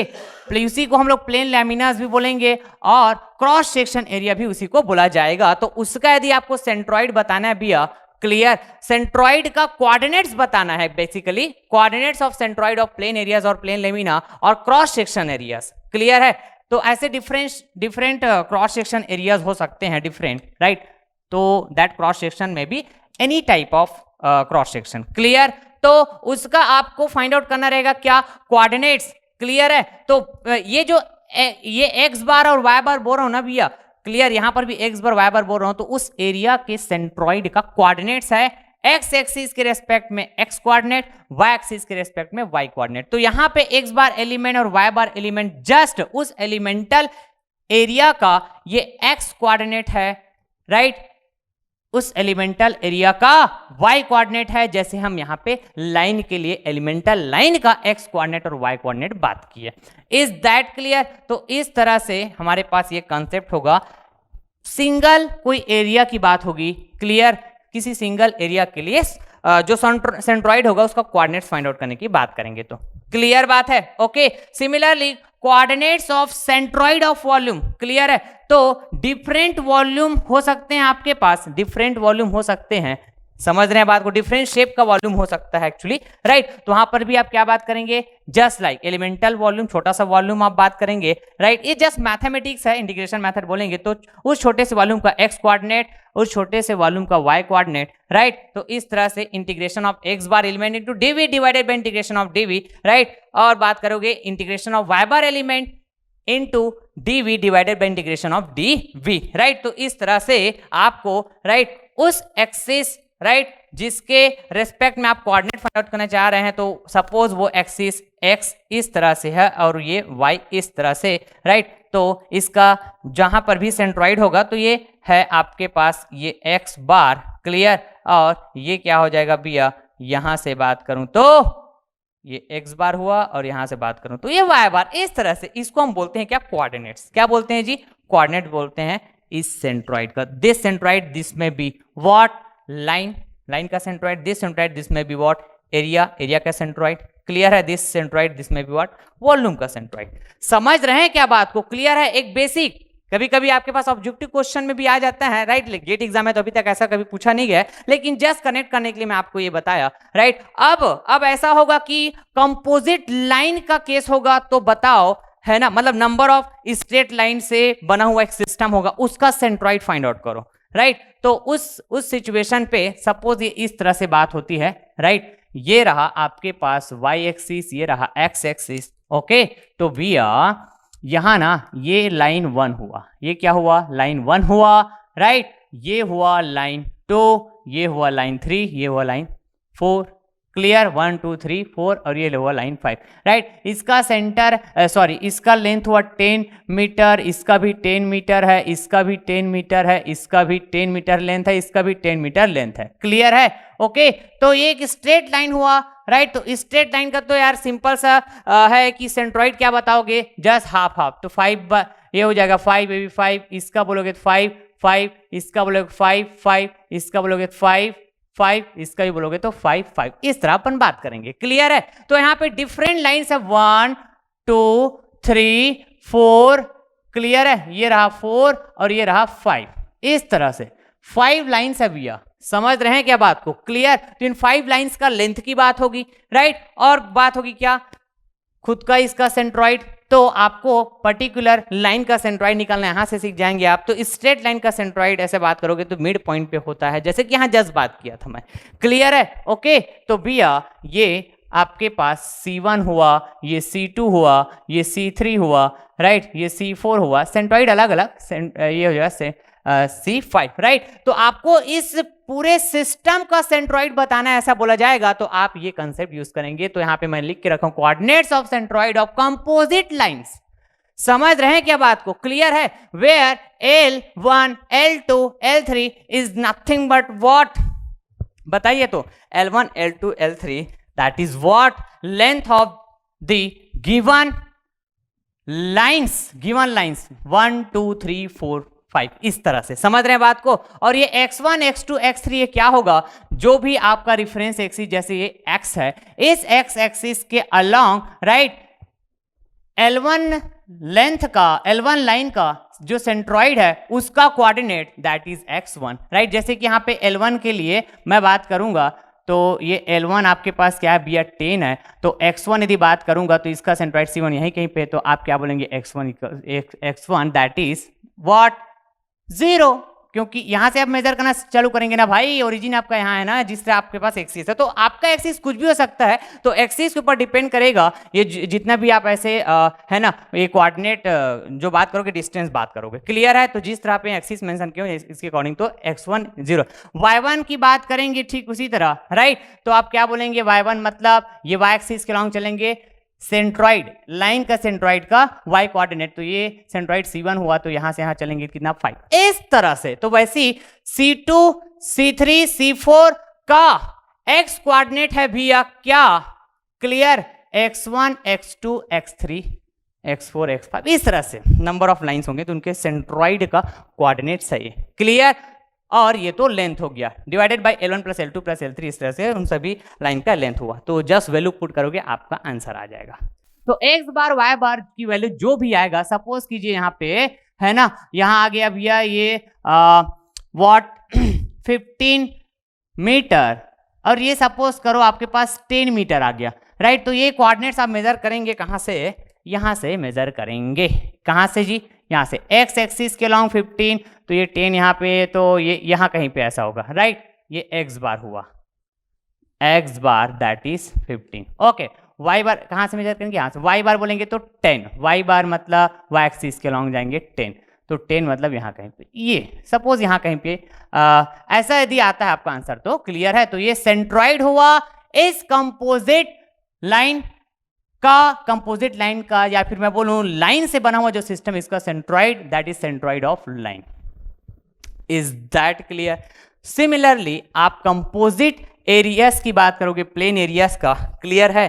तो भैया यहाँ पे जैसे यदि मैं बात करूं तो चलो ये ट्रायंगुलर शेप का कोई एरिया है, राइट, ये सेमी सर्कुलर शेप का कोई एरिया है, राइट। तो ये रहा सपोज A1, ये रहा सपोज A2। तो सेमी सर्कल का एरिया पता है भैया क्या होता है, और ट्रायंगल का एरिया क्या होता है पता है आपको, क्लियर। अब इसका सेंट्रॉइड के बारे में भी जस्ट डिस्कस करूंगा, राइट, जो स्टैंडर्ड रिजल्ट है। तो इसके सेंट्रॉइड को आप लोकेट करो, फिर जो भी एक्सिस के अबाउट आपको बात किया जाएगा, जो भी एक्सिस के अबाउट, राइट। तो चलिए ये रहा वो एक्सिस कुछ इस तरह से, ये एक्स और ये वाई, ऐसा सपोज करो, क्लियर है। तो यहाँ पे जस्ट बात करेंगे क्या, ये C1, यहाँ पे C2 सेंट्रॉइड, राइट। इसको मैं बताऊंगा कि स्टैंडर्ड रिजल्ट है भैया कि ट्रायंगुलर का सेंट्रॉइड कैसा होता है, राइट, और सेमी सर्कल का सेंट्रॉइड कैसा, तो मैं बताऊंगा जस्ट। तो यहाँ पे जस्ट आप बात करिए कि इसका सेंट्रॉइड यहाँ कहीं पे है, राइट। तो ये रहा ओरिजिन, जिस तरह एक्सिस है, यही इसी को हम लोग क्या बोलते हैं, रेफरेंस एक्सिस बोलते हैं, जिसके रेस्पेक्ट में सेंट्रॉइड की बात करेंगे, क्लियर है, ओके। तो यदि मैं एक्स कोऑर्डिनेट बात करता हूं, एक्स कोऑर्डिनेट बात करता हूं एरिया A1 के सेंट्रॉइड का, तो एरिया A1 के सेंट्रॉइड C1 है, तो इसको मैं क्या बोलूंगा x1, और इसको मैं क्या बोलूंगा x2। आरी बात समझ में? यदि मैं y कोऑर्डिनेट बात करता हूं इनके सेंट्रॉइड का, तो एरिया A1 के लिए सेंट्रॉइड C1 का y कोऑर्डिनेट y1, और इसका क्या हो जाएगा y2। सिमिलर लाइक दिस, इस तरह के कॉन्सेप्ट समझ रहे हैं क्या बात को, क्लियर है? तो भैया ये कंप्लीट सिस्टम का सेंट्रॉइड बताना है, प्लेन एरियाज का ये कंपोजिट सेक्शन, इस तरह बात होगी, राइट। तो आपके लिए जस्ट यहाँ पे L को रिप्लेस कर देंगे A से, A से, A से। Is that clear? आ रही बात समझ में? सिमिलरली वॉल्यूम की बात होगी, कंपोजिट वॉल्यूम, तो यहाँ पे just V1 x1, V1 y1, V2 x2, V2 y2, और A1 प्लस A2, ये क्या हो जाएगा V1 प्लस V2, इस तरह से रिप्लेस हो जाएगा। ये सेंट्रॉइड हुआ। इस तरह के कंसेप्ट अपन बात करते हैं, समझ रहे हैं क्या बात को, क्लियर है? तो सेंट्रॉइड के ऊपर आपके एग्जाम में क्वेश्चन आया हुआ है सिविल इंजीनियरिंग में, उसको मैं जस्ट अभी डिस्कस करूंगा थोड़ी देर बाद, राइट। तो ये तो सेंट्रॉइड का क्या हुआ भैया, कोऑर्डिनेट्स हुआ, राइट। तो यहाँ पे जब मैं सेम बात करता हूं ना, पॉइंट पे है कब, जब इस कंडीशन में बात करता हूं G कांस्टेंट और मास पर यूनिट वॉल्यूम, मास पर यूनिट एरिया, मास पर यूनिट लेंथ, अलग अलग सिचुएशन में, है ना, 3D 2D 1D में, राइट, कांस्टेंट है ऐसा। तभी आप बोल सकते हैं भैया कि आप सेंट्रॉइड को लोकेट कर दिए, तो आप बोलेंगे कि वहीं पे सेंटर ऑफ मास है, वहीं पे सेंटर ऑफ वॉल्यूम है, राइट। यदि आप बॉडी की मास और वेट के लिए बात करते हैं, centre of mass, centre of gravity और सेंट्रॉइड, तो सेम होगा, राइट। तो ऑलमोस्ट है ना, मैं कहा कि 95% प्रॉब्लम्स में 95% जब आप कॉन्सेप्चुअली बात करते हो तो यही केस लेके चलते हो dear, G is constant, G is constant, समझ रहे हैं बात को। और साथ ही साथ distribution of mass throughout the volume, throughout the area, throughout the length, clear, ये कैसा होगा, कांस्टेंट होगा, ऐसा समझ रहे हैं क्या बात को, क्लियर है, ओके। तो कुछ ऐसे एक्सेप्शन केस भी होते हैं जहां पे है ना centroid, centre of gravity, centre of mass different बात होती है, कुछ ऐसे एक्सेप्शन केस, क्लियर है बात, आ रही बात समझ में? तो इसीलिए मैंने कहा कि अराउंड 95% आपके प्रॉब्लम्स, आपके कंसेप्चुअली जो भी बात करते हो, जहां पर भी आप बात करते हो centre of gravity, centroid and centre of mass, almost एक ही जगह लाई, एक ही पॉइंट पे लाई करने का रीजन सिर्फ ये है, दोनों समझ रहे हैं, ओके। तो कभी कभी इसको ना डेंसिटी बोला जाता है, डेंसिटी इज कांस्टेंट। तो डेंसिटी को यदि मैं आपसे पूछूं जस्ट डेंसिटी को कैसे बात करते हो जी, डेंसिटी को तो मास पर यूनिट वॉल्यूम ऐसे ही बात करते हो, इन जनरल यदि बात करते हो तो समझ रहे हैं डेंसिटी को मास पर यूनिट वॉल्यूम। तो वॉल्यूम एक्चुअली आप क्यों बात करते हैं, क्योंकि all bodies are 3D body, ऐसा बोलते हैं ना भाई, समझ रहे हैं बात को। लेकिन हम तो 2D बॉडी का ही बात करते भी इंजीनियरिंग मैग्नेटिक सब्जेक्ट में 1D बॉडी का ही बात करते हैं, समझ रहे हैं क्या बात को, क्लियर। तो डेंसिटी क्या बताता है, डेंसिटी क्या बताता है कि मास का डिस्ट्रीब्यूशन को बताता है एक्चुअली, कितने कितने एक्चुअली मैं बात करूं तो कितना फैला हुआ है मास।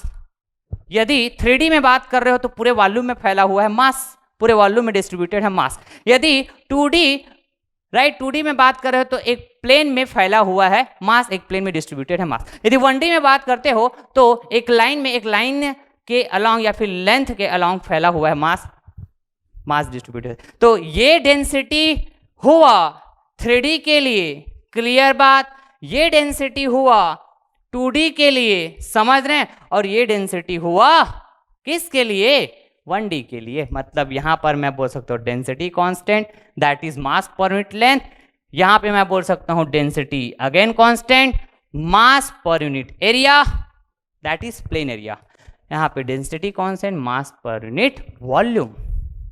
इज दैट क्लियर, आ रही बात समझ में। तो centre of gravity, centre of mass के लिए भी आप अलग अलग ऐसे ना कोऑर्डिनेट्स फाइंड आउट करने के लिए यदि बात करो तो यही कंसेप्ट होगा। यदि कोई सिंगल बॉडी का सेंटर ऑफ मास आपको है ना कंसेप्चुअली फाइंड आउट करना है तो जहां जहां पे एल ए ऐसा बात हुआ है उसको जस्ट आप मास से रिप्लेस कर देंगे, एम से रिप्लेस कर देंगे। जहां पे एल ए वी ऐसे जहां जहां पर ही बात हुआ, यदि मैं बात करना चाह रहा हूं क्या सेंटर ऑफ ग्रेविटी का coordinates right x y axis के रेस्पेक्ट में, क्लियर है, तो आप ना सिर्फ W से रिप्लेस कर देंगे। मतलब आप elemental line, elemental area, elemental volume की जगह एलिमेंटल मास की बात करेंगे, एलिमेंटल वेट की बात करेंगे, क्लियर है, for single body, for single body. लेकिन नंबर ऑफ बॉडी का क्या सेक्शन है, कंपोजिट सेक्शन की बात होगी, क्लियर है, ओके, कंपोजिट वेट की बात होगी, तो उस सिस्टम का सेंट्रॉइड फाइंड आउट करना है। तो यहां पर जस्ट आप फिर से बात करेंगे क्या भैया,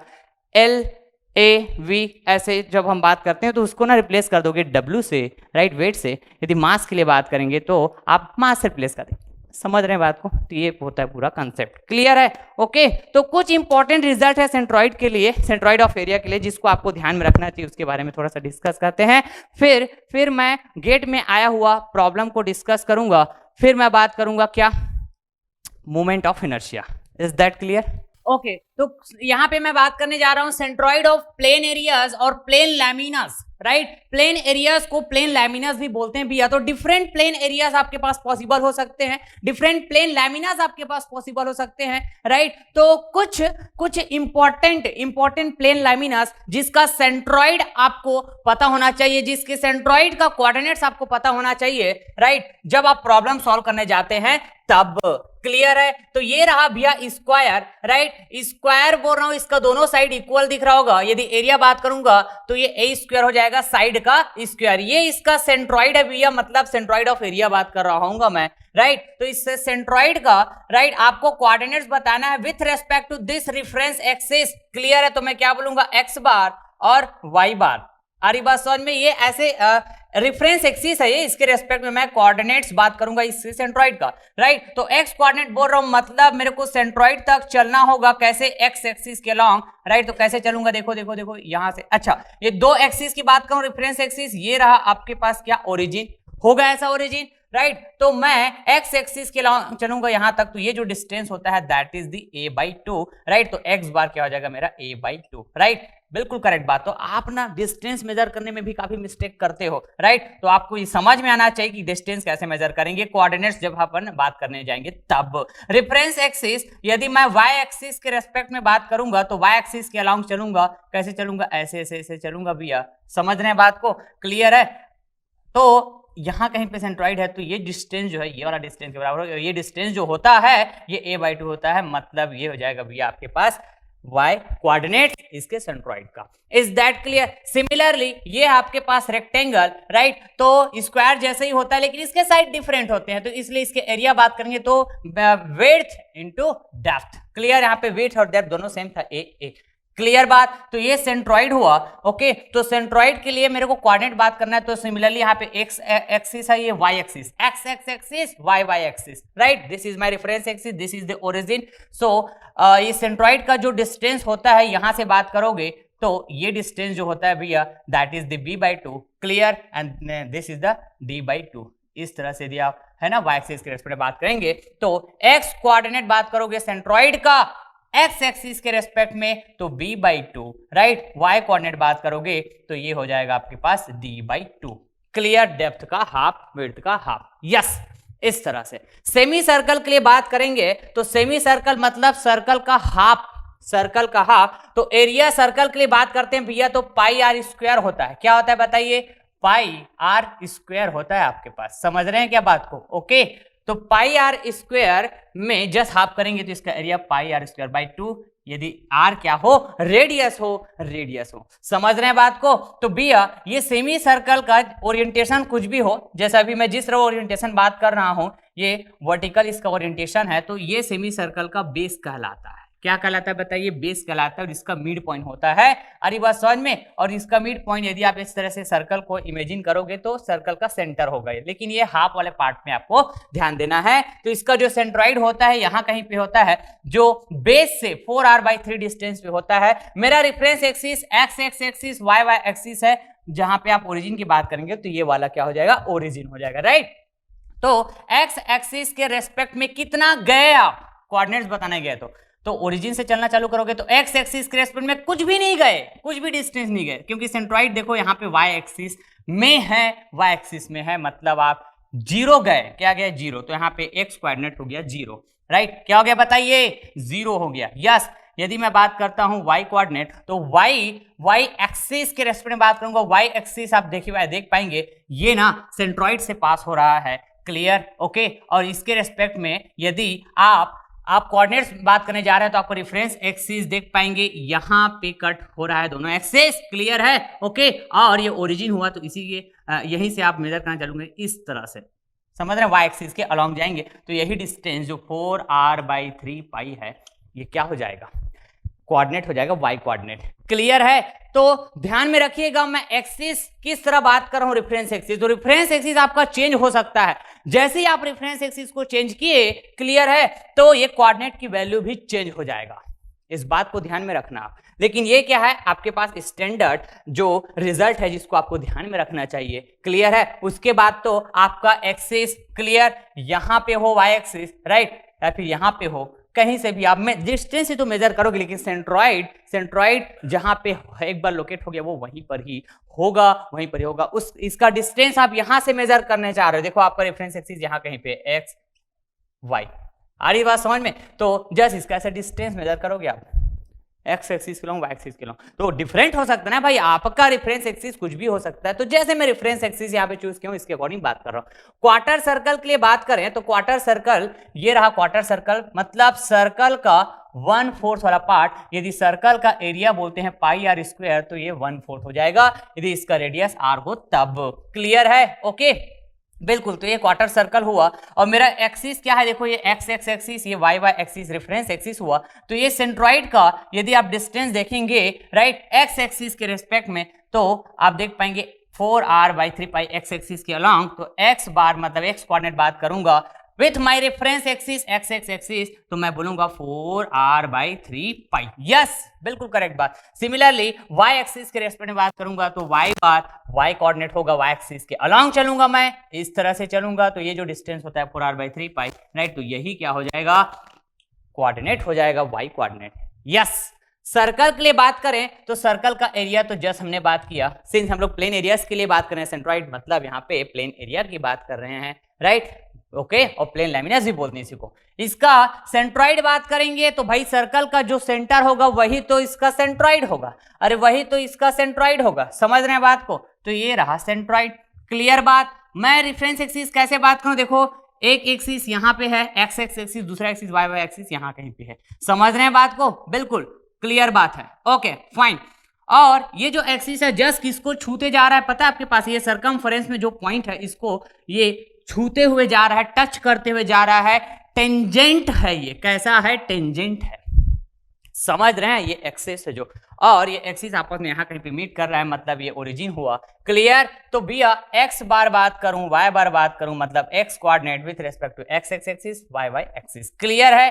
तो मैं एक्स एक्सिस के रिस्पेक्ट बात करूंगा तो यहाँ तक ऐसे चलूंगा, क्योंकि मेरे पास मेरा जो सेंट्रॉइड है यहाँ कहीं पे है, तो ये वाला जो डिस्टेंस होगा ये यही वाला डिस्टेंस होगा, राइट। तो ये डिस्टेंस क्या है बताइए, जितना भी मैं बात करूंगा ये सर्कल का क्या होगा भैया, रेडियस होगा, तो ये भी रेडियस है, राइट। और तो मैं बात करूं यहाँ पे x बार, मतलब दिस इज द रेडियस, तो ये r हो जाएगा आपका x कोऑर्डिनेट, राइट। यदि y एक्सिस के रेस्पेक्ट में बात करूं तो y एक्सिस के अलोंग चलूंगा, राइट। तो ये वाला ये r हुआ, तो ये वाला भी क्या हो जाएगा, r के इक्वल होगा, मतलब ये r हुआ y coordinate. Yes, right angle triangle में बात करेंगे, राइट। तो ये राइट एंगल ट्राइंगल मतलब ट्राइंगल में हम बेस की बात करते हैं, हाइट की बात करते हैं, तो ये हो गया क्या, राइट एंगल ट्राइंगल का एरिया, राइट एंगल ट्राइंगल का area. You can say A equals to 1/2 base into height, half into base into height, ऐसा बोलते हैं अपन, राइट। राइट एंगल ट्राइंगल के लिए एरिया, ओके। तो ये एक्स एक्स एक्सिस और ये वाई वाई एक्सिस, राइट, किस तरह मैं बात किया हूं, इसी रिफरेंस एक्सिस के रेस्पेक्ट में मेरे को बात करना है सेंट्रॉइड का कोऑर्डिनेट्स। तो इसका सेंट्रॉइड यहां कहीं पे होता है भैया, ओके। और जिस तरह एक्सिस की बात किया हूं तो मेरा ये ओरिजिन पॉइंट हुआ, तो x bar, right, equals to बात करें y बार इक्वल्स टू बात करें मतलब सेंट्रॉइड का x coordinate and y coordinate, okay. तो x एक्सिस के अलोंग चलूंगा तो ओरिजिन से ऐसे जाऊंगा भैया, इस तरह से बात करूं यहां से यहां तक डिस्टेंस, तो ऐसे चलूंगा यहां तक। क्लियर? और ये जो डिस्टेंस होता है ये b/3 होता है। क्लियर है? ये डिस्टेंस यदि मैं बात करूं तो h/3 होता है। समझ रहे हैं? तो आपका रेफरेंस एक्सिस कुछ भी हो सकता है। सपोज आपका रेफरेंस एक्सिस यहां पे होता इस तरह से, समझ रहे हैं बात को, ये क्लियर? आ रही बात समझ में? तो आपका ओरिजिन ये होता और इधर से मेजर करते तो आपका ये x बार क्या हो जाता भैया, मतलब यहां से यहां जो डिस्टेंस बात करते तो b माइनस b/3 बोलते, मतलब 2b/3 बोलते इसको। ठीक उसी तरह यहां यदि अब बात करते, यहां कहीं पे होता आपका एक्सिस। क्लियर बात? ओके। तो यहां से आप मेजर करेंगे सेंट्रॉइड का लोकेशन, मतलब ऐसे चलेंगे यहां तक ऐसे। क्लियर है? तो ये जो डिस्टेंस होता ये क्या होता, h माइनस h/3 कर देते तो 2h/3। तो ये डिपेंड करेगा भैया आपका कोऑर्डिनेट कितना होगा, राइट, क्या होगा, ये डिपेंड करेगा कि आपका रेफरेंस एक्सिस क्या है, राइट। बिल्कुल क्लियर है? बिल्कुल क्लियर, ओके ना। तो ये जो एक्सिस बात किया हो ना जी, ये जो एक्सिस बात किया हो, तो एक्सिस में भी हम डिफरेंट टाइप की एक्सिस की बात करते हैं, राइट। नॉन सेंट्राइडल एक्सिस की बात करते हैं, एक्सिस ऑफ सिमेट्री की बात करते हैं। समझते हैं क्या बात को? क्लियर है? Non centroidal axis, axis of symmetry and centroidal axis. तो सेंट्रॉइड से पास होता हुआ axis centroidal axis, non centroidal axis मतलब वो सभी एक्सिस नॉन सेंट्रॉइडल एक्सिस होगा जो सेंट्रॉइड से पास नहीं हो रहा है।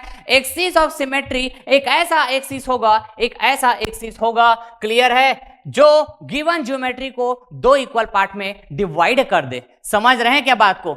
एक्सिस ऑफ सिमेट्री, राइट, ये गजब का कंसेप्ट है एक्सिस ऑफ सिमेट्री का, एक्सिस ऑफ सिमेट्री, ओके। जिन जिन कंसेप्ट को आपको राइट जानना चाहिए बिफोर योर एग्जाम, राइट, आपको पढ़ के जाना चाहिए, उन कंसेप्ट को मैं पूरा डिस्कस कर रहा हूं dear, right, okay. Axis of symmetry, right, it is the axis that divides the given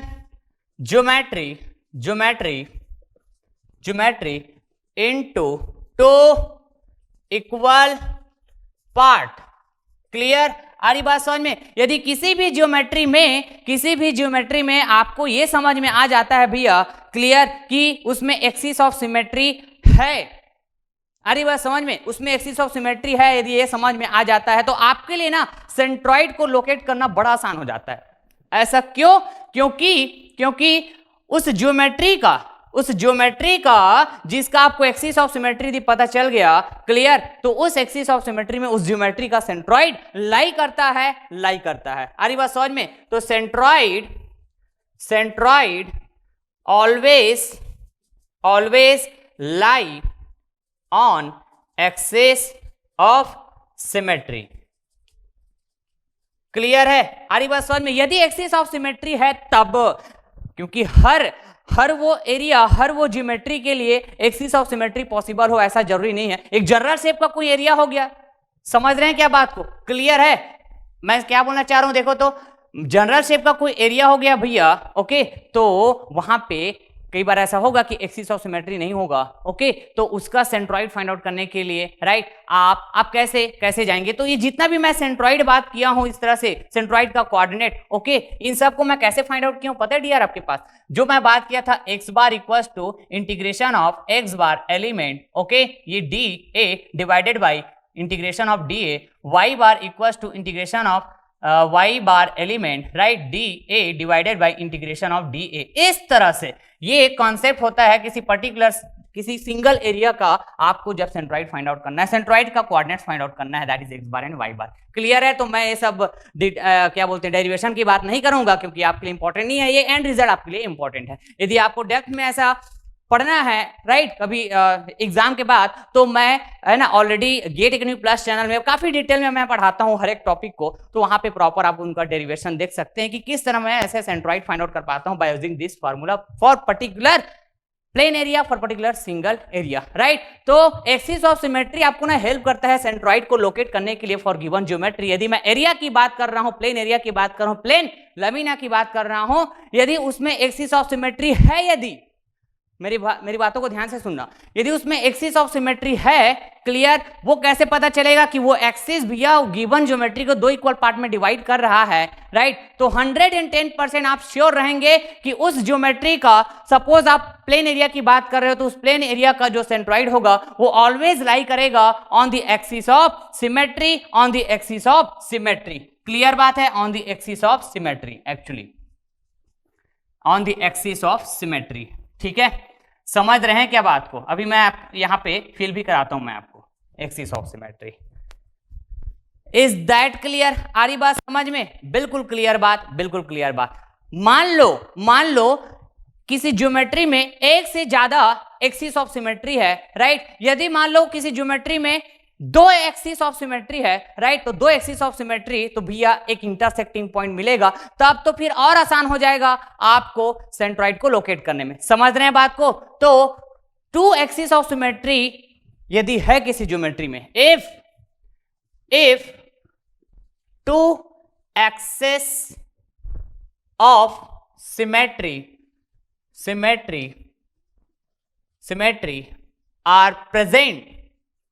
are present in any geometry, clear है? So the intersection point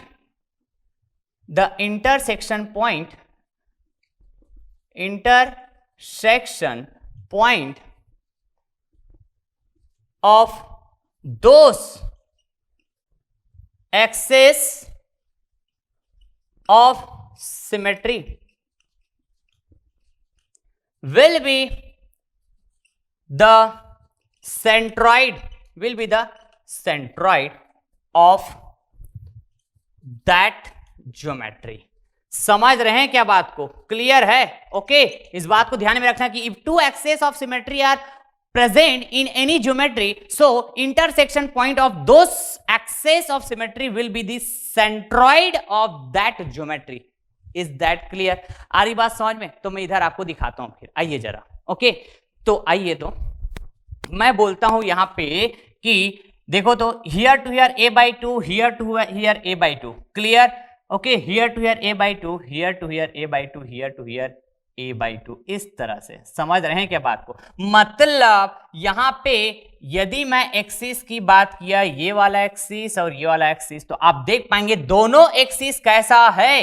axis of symmetry है, एक्सिस ऑफ सिमेट्री है, क्योंकि दोनों इस square plain area को दो equal part में divide कर दे रहा है। आ रही बात समझ में? और ये दो एक्सिस ऑफ सिमेट्री मिल गया, मतलब आप इसका इंटरसेक्टिंग पॉइंट देखेंगे, इसी सेंट्रॉइड की बात होगी। समझ रहे हैं क्या बात को? क्लियर है? तो सेंट्रॉइड यदि किसी भी एरिया में, यदि किसी भी ज्योमेट्री में एक्सिस ऑफ सिमेट्री है, तो सेंट्रॉइड लाई करेगा एक्सिस ऑफ सिमेट्री में। यदि एक से ज्यादा एक्सिस ऑफ सिमेट्री है किसी भी ज्योमेट्री के लिए, फॉर एग्जांपल हम प्लेन एरिया की बात कर रहे हैं, तो यहाँ पे एक से ज्यादा, जैसे आप देख पाएंगे टू एक्सिस ऑफ सिमेट्री है यहाँ पे देख पाएंगे क्लियर। तो उसका इंटरसेक्टिंग पॉइंट ही क्या होगा, सेंट्रॉइड होगा। सेंट्रॉइड होगा जैसा कि यहाँ पे आप देख पाएंगे, ये एक्सिस ऑफ सिमेट्री हुआ। क्लियर बात है, आ रही बात समझ में। सिमिलरली आप यहां पर भी बात कर लो, अरे यहां पर भी बात कर लो, समझते हैं क्या बात को, इधर भी बात कर लो, दो इक्वल पार्ट में डिवाइड करें b/2 b/2 d/2 इस तरह से समझते हैं। तो ये भी क्या हुआ, axis of symmetry. Yes, axis of symmetry, symmetry. Clear है बात, आ रही बात समझ में, बिल्कुल करेक्ट बात, बिल्कुल करेक्ट बात ना। और यदि मैं यहां पे बात करूं तो एक्सिस ऑफ सिमेट्री, अच्छा ये वाला है, देखो कैसे सर कैसे, यदि मैं बात करूं रेडियस का तो ये भी रेडियस हुआ, ये भी रेडियस हुआ, मतलब दो इक्वल पार्ट में डिवाइड कर रहा है भैया, तो ये क्या हुआ, एक्सिस ऑफ सिमेट्री। समझ रहे हैं क्या बात को, बताइए तो जरा। बिल्कुल सर, बिल्कुल समझ तो रहे हैं, बिल्कुल समझ तो रहे हैं, यस बिल्कुल करेक्ट बात।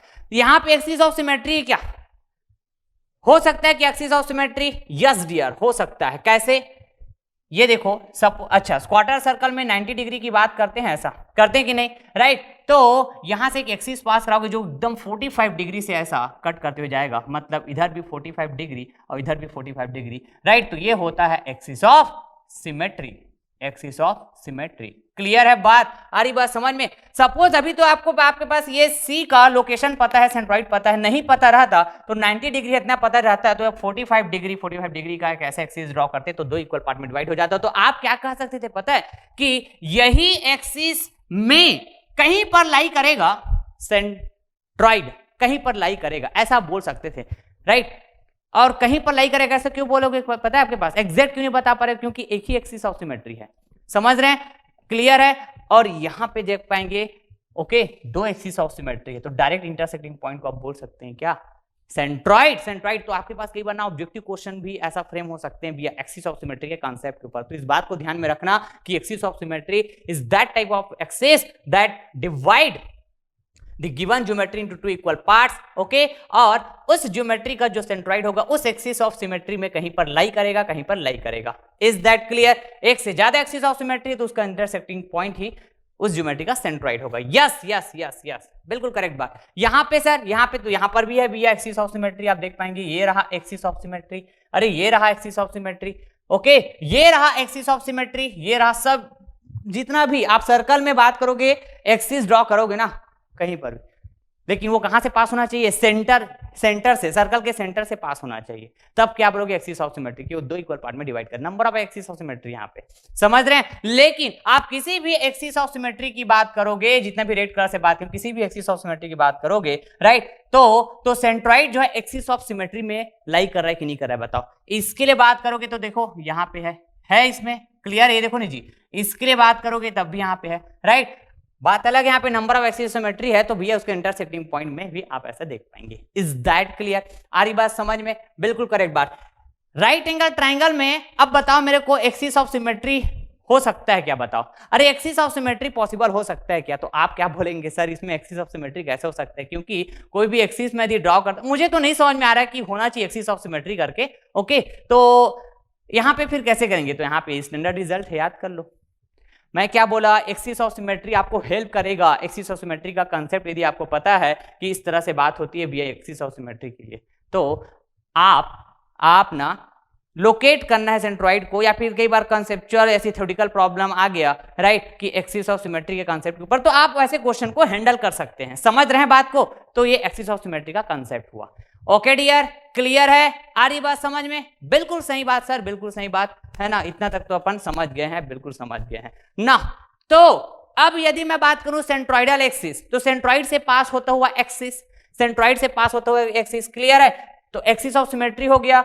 और ये नॉन सेंट्रॉइडल एक्सिस हुआ, जितना भी मैं x x axis Y Y axis बात किया हूं, ये कैसा है, नॉन सेंट्रॉइडल एक्सिस है, ये जितना भी रेफरेंस एक्सिस में बात की जिसके रिस्पेक्ट में एक्स बार वाई बार एक्स बार वाई बार बात किया हूं, ये सब नॉन सेंट्रॉइडल एक्सिस, क्योंकि ये सेंट्रॉइडल एक्सिस, सॉरी सेंट्रॉइड से पास नहीं हो रहा है, ओके ओके फाइन।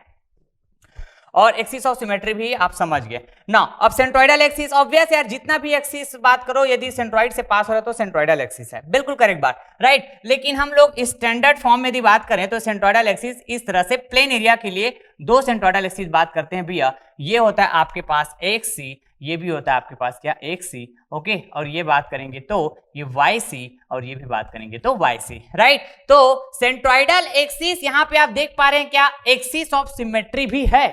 ये centroidal axis axis of symmetry भी है, जैसे कि यहाँ पे रेक्टेंगल के लिए भी बात करूंगा तब भी आप देख पाएंगे this is xc xc, right, this is y c y c. तो मैं हमेशा सेंट्रोइडल एक्सिस को ऐसा ही डिनोट करूंगा हमेशा। क्लियर है through out the chapter, clear बात आ रही बात समझ में।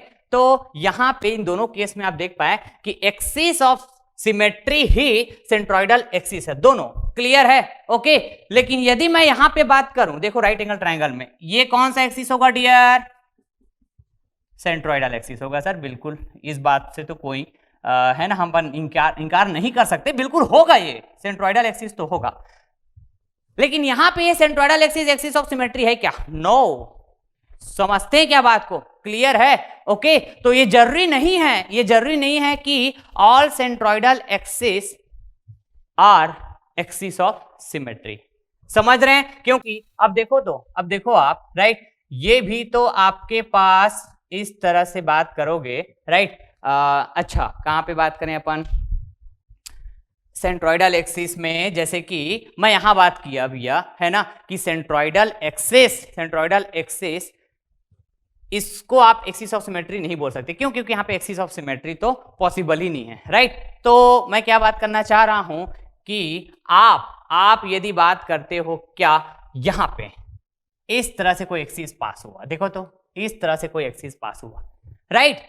तो ये एक्सिस सेंट्रोइड से पास हो रहा है, राइट, ये एक्सिस सेंट्रोइड से पास हो रहा है, मतलब सेंट्रोइडल एक्सिस तो है, राइट। और साथ ही साथ ये एक्सिस ना दो इक्वल पार्ट में भी डिवाइड कर रहा है, तो ये एक्सिस ऑफ सिमेट्री भी है यहां पे, समझ रहे हैं। लेकिन हर एक जगह ऐसा पॉसिबल होगा क्या सर, हर एक जगह ऐसा पॉसिबल होगा क्या, नो डियर। कैसे सर, यहां पे बात करते हैं, ये y Y axis axis of symmetry ऐसा बोला। अब मैं बोलता हूं अच्छा, और y Y axis centroidal axis भी है, ये कैसा है, सेंट्रोइडल एक्सिस भी है। यदि मैं बात करूं तो सेंट्रोइडल एक्सिस, क्लियर, क्योंकि सेंट्रोइड से पास हो रहा है तो मैं यहां पे वाईसी भी बोल सकता हूं इसको, क्लियर है। तो सेंट्रोइडल एक्सिस भी है, एक्सिस ऑफ सिमेट्री भी है।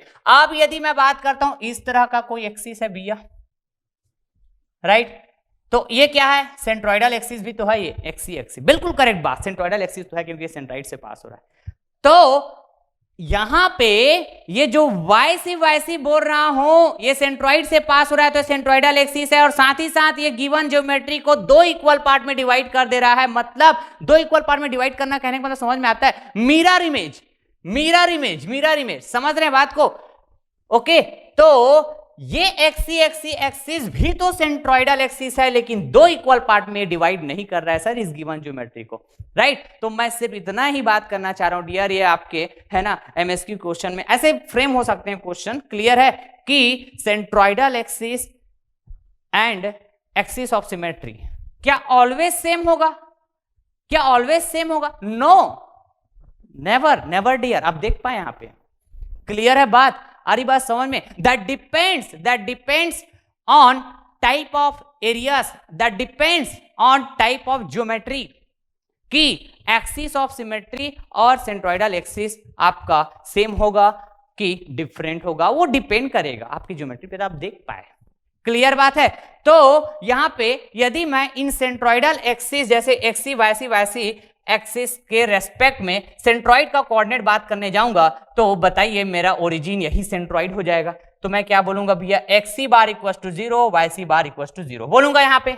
अरे कितना गए, सेंट्रोइड भी यहीं पे है और आपका ओरिजिन भी यहीं पे है, बिल्कुल करेक्ट बात। यदि मैं यहां पे बात करूंगा तो फिर से आप बोलेंगे sir x bar equal to xc bar equal to 0, yc bar equal to 0, मतलब सेंट्रोइडल एक्सिस के रेस्पेक्ट में, राइट, आप क्या बात करने जा रहे हो, कोऑर्डिनेट सेंट्रोइड का, यस।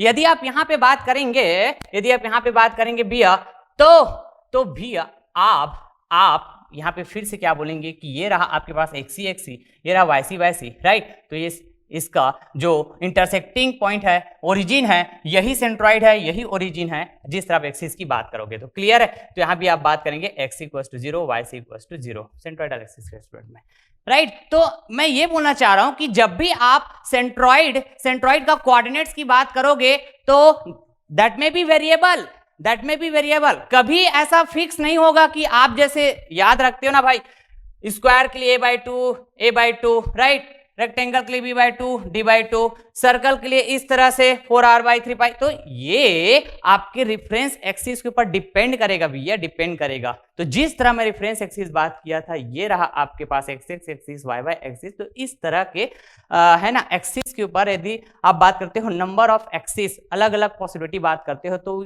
कोऑर्डिनेट्स की वैल्यू चेंज होगा, लेकिन एक बार सेंट्रॉइड जैसे लोकेट हो गया, राइट, तो वो कभी चेंज नहीं होगा, जहां पे है वो वहीं पे होगा। तो ये एक्सिस ऑफ सिमेट्री वाला कंसेप्ट गजब का, इसको आप हमेशा ध्यान में रखिएगा।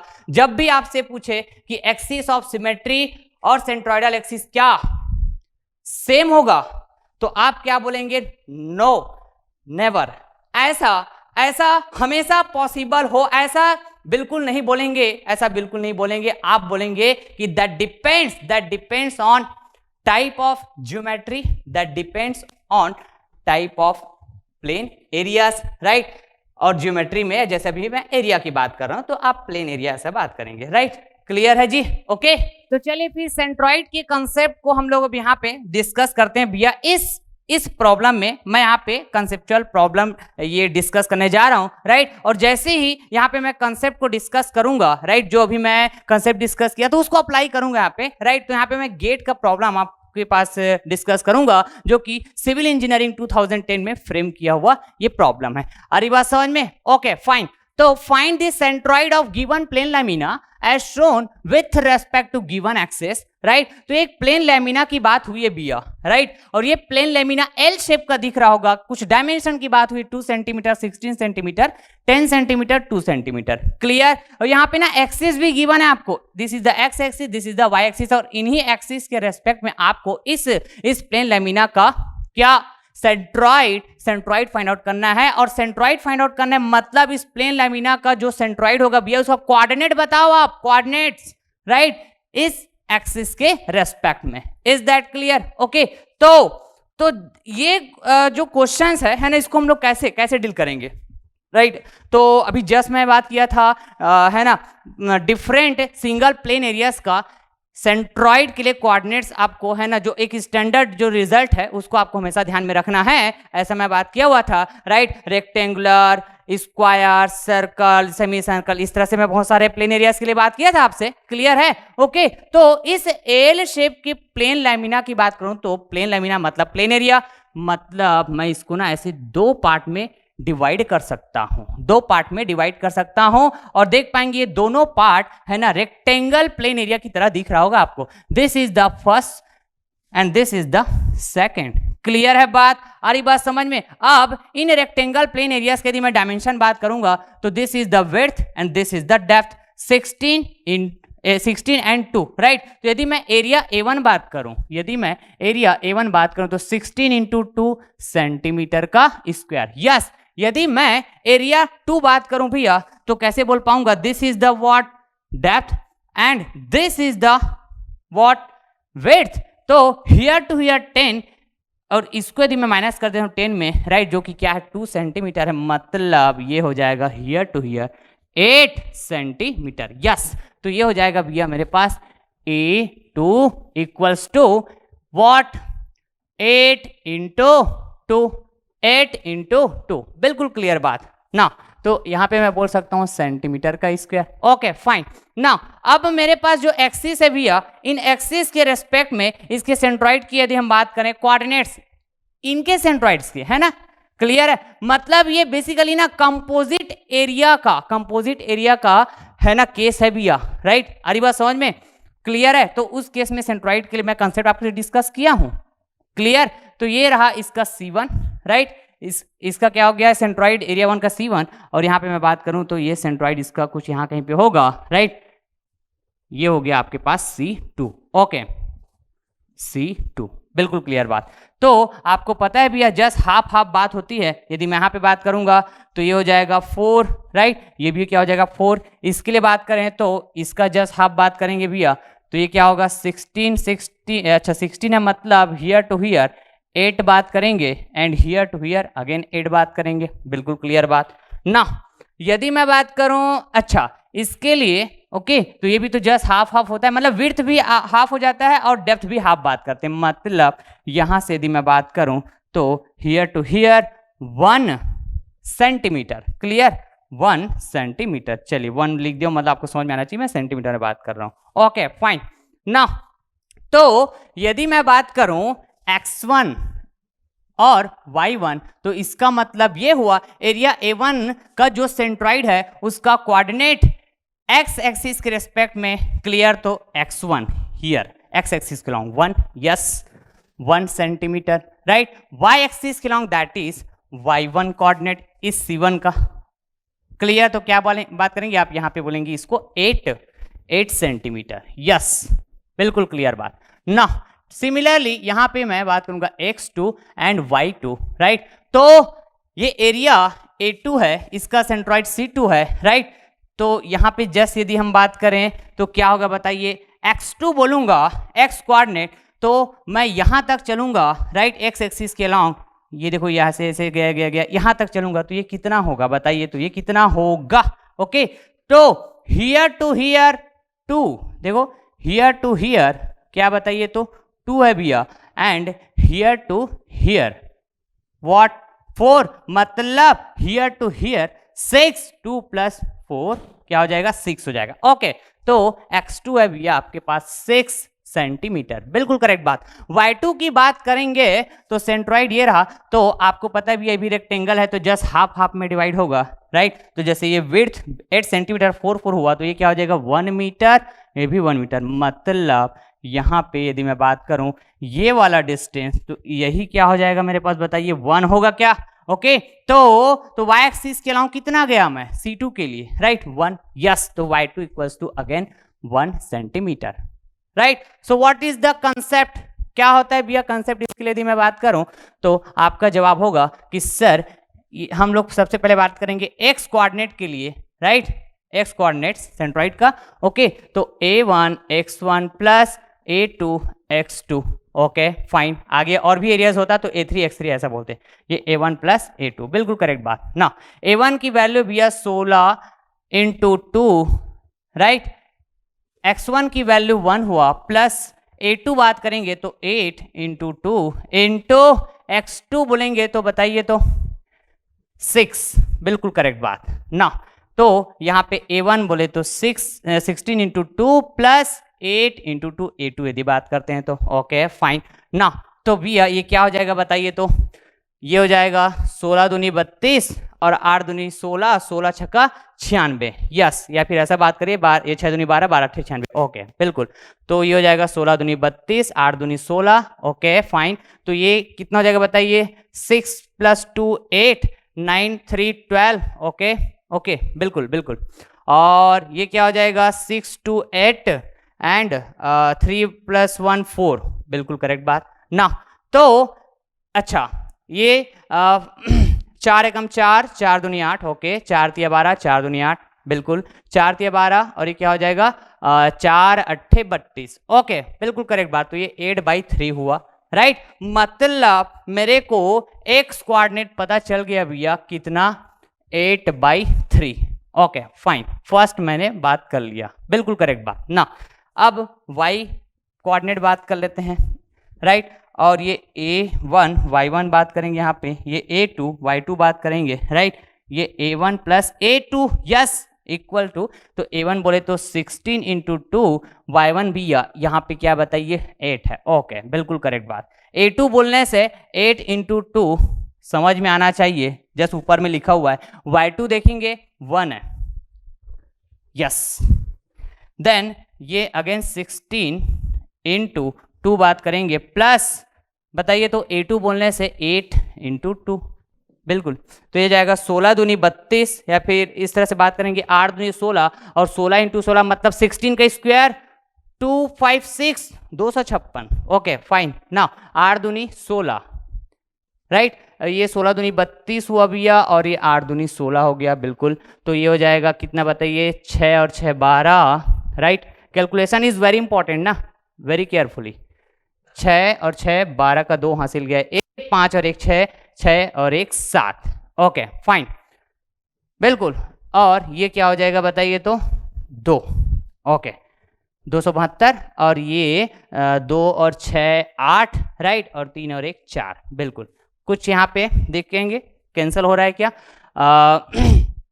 4 एकम 4, 4 दूनी 8, 4 छक्का 24, ओके, और ये 3 यहाँ पे 32 हो जाएगा, 4 8 32, बिल्कुल करेक्ट बात। और कुछ कैंसिल होगा इसमें, अच्छा चलिए, तो 2 छक्का 12, 2 तिया 6, 2 चौके 8, फिर से। और अपन बात कर सकते हैं यहाँ पे, राइट, ये 2 तिया 6, 2 एकम 2, 2 सत्ते 14, ओके बिल्कुल। तो 17/3, यस, वाई बार की वैल्यू भी अपने को मिल गया, 17/3। समझ रहे हैं क्या बात को, क्लियर है, ओके। तो यदि मैं इसको इक्विवेलेंट बात करूं, तो एक्स बार को मैं क्या बोल सकता हूं, 3 दूनी 6, राइट, 3 दूनी 6 और 3 छक्का 18, इस तरह से आएगा इसकी वैल्यू जो है, क्लियर है क्या, ओके। ना इसका यदि इक्विवेलेंट बात करूं तो वाई बार, राइट, मैं बोल सकता हूं 3 छक्का 18, मतलब 3 पंचे 15 और 3 छक्का 18, 3 छक्का 18, इस तरह से ऐसा कुछ आएगा। इसके इक्विवेलेंट बात करता हूं तो ओके। तो ये जो कोऑर्डिनेट्स है एक्स बार वाई बार, सेंट्रॉइड का कोऑर्डिनेट तो है, राइट, तो लेकिन किसका सेंट्रॉइड, इस होल एल शेप लैमिना का सेंट्रॉइड, क्लियर है, आ रही बात समझ में, ओके। तो कहां पे आएगा, ये कहां पे आएगा, तो एक्स बार बोले तो 2.66 चलना होगा मेरे को सेंटीमीटर में, ओके, और वाई बार बोले तो 5.6, तो यहां से यहां बात करूंगा तो ये 2 हुआ, राइट। यदि मैं यहां से बात करता हूं 8, मतलब इन बिटवीन यहीं कहीं पे होगा, इस तरह से, क्लियर बात। यदि हाइट वाइज बात करता हूं तो ये रहा आपके पास what 5.66, that is Y bar, yes. अब एक्स बार की बात करता हूं तो 2.66, तो यहां से यहां कितना भी 2 है, तो ये यहीं कहीं पे होगा, मतलब यहां तक ऐसे जाना पड़ेगा मेरे को, क्लियर है। अब इसको लोकेट कर दीजिए, तो ऐसा बात करते हैं, तो ये सेंट्रॉइड कुछ यहां कहीं पे होगा, यहां कहीं पे होगा, समझ रहे हैं बात को, क्लियर है। तो इस तरह से सेंट्रॉइड को लोकेट किया, और इस सेंट्रॉइड का कोऑर्डिनेट्स बात किए भैया एक्स वाई एक्सिस के रेस्पेक्ट में, एक्स एक्सिस के रेस्पेक्ट में, दिस एंड दिस, यस, बिल्कुल करेक्ट बात। और यही एक्सिस यदि चेंज हो जाता तो ये चेंज नहीं होता, ये अपने जगह में ही रहता, यही तो आप लोग कंफ्यूज होते हैं, क्लियर है। कोऑर्डिनेट्स की वैल्यू चेंज हो जाता, इज दैट क्लियर। यदि आपका एक्सिस चेंज होता, तो यहां पे आते हैं आप, ओके। तो चलिए अब इसको सॉल्व करते हैं, गजब का यहाँ पे फीलिंग होगा, देखिएगा, okay. A disc of radius R, right, एक डिस्क है और इसका रेडियस है भैया R, has a hole of radius r/2, एक होल भी है डिस्क में, क्लियर है, और उस होल का रेडियस है कैसा, r/2 है, जो कि सर्कुलर होल है, ओके।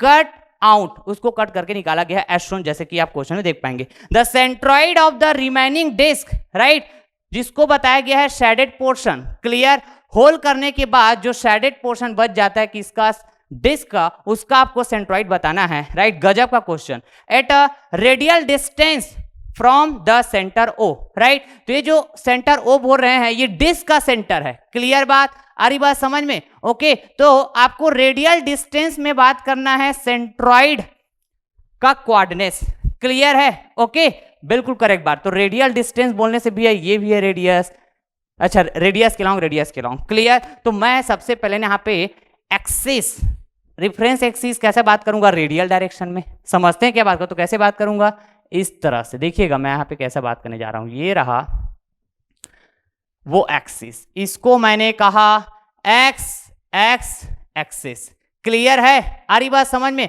और ये एक्स एक्सिस दोनों के सेंटर को ज्वाइन करता हुआ ये एक्सिस है, ओके फाइन। तो एक और एक्सिस बात करूंगा, तो जिसको मैं क्या बोलता हूं, म्यूचुअली परपेंडिकुलर एक्सिस, जिसको मैं वाई वाई बोल देता हूं, क्लियर है, आ रही बात समझ में, बिल्कुल। और इसका जो इंटरसेक्टिंग पॉइंट, जो ओरिजिन है कहां पे भैया, इस डिस्क के सेंटर पे, क्लियर। तो आप बताइए मेरे को, जब मैं बात किया था क्या बॉडी, तो बॉडी में प्लेनर बॉडी बात किया था, प्लेनर बॉडी में प्लेट बोला हुआ था, और प्लेट बोलने से नंबर ऑफ प्लेट की बात करेंगे, सर्कुलर प्लेट, और सर्कुलर प्लेट में और भी ऐसा ट्रायंगुलर प्लेट भी ऐसा बात किया हुआ था। तो जो सर्कुलर प्लेट बात किया था that is the what, disc, और two dimensional body that is planar body, मतलब मास जो होगा उसका एक सिंगल प्लेन पे लाई करेगा, एक सिंगल प्लेन पे। क्लियर है? तो यहां पे भैया सेंट्रॉइड की बात करेंगे तो प्लेन की सेंट्रॉइड की बात करेंगे, प्लेन की सेंट्रॉइड की बात करेंगे, और प्लेन की सेंट्रॉइड की बात करेंगे मतलब एरिया बात होगी, वो भी प्लेन एरिया। समझ रहे हैं क्या बात को? क्लियर है? ओके। और वो प्लेन एरिया आपको बात हुआ है भैया ये सैडेड पोर्शन वाला, क्योंकि यहां पे इसको होल करके निकाल दिया गया है इतना पोर्शन को। समझ रहे हैं? राइट। तो यदि मैं यहां पे ओके ऐसा एरिया नेमिंग करूं, सपोज करता हूं ये होल डिस्क को, अभी ये होल डिस्क कहने का मतलब आप इस ये वाले होल को भूल जाइए, और ये पूरा डिस्क को मैं बोलता हूं एरिया A1। क्लियर है? ओके। अब जो पोर्शन मैं बाहर निकाल रहा हूं, क्लियर, वो वाले पोर्शन को मैं बोलता हूं A2। समझ रहे हैं बात को?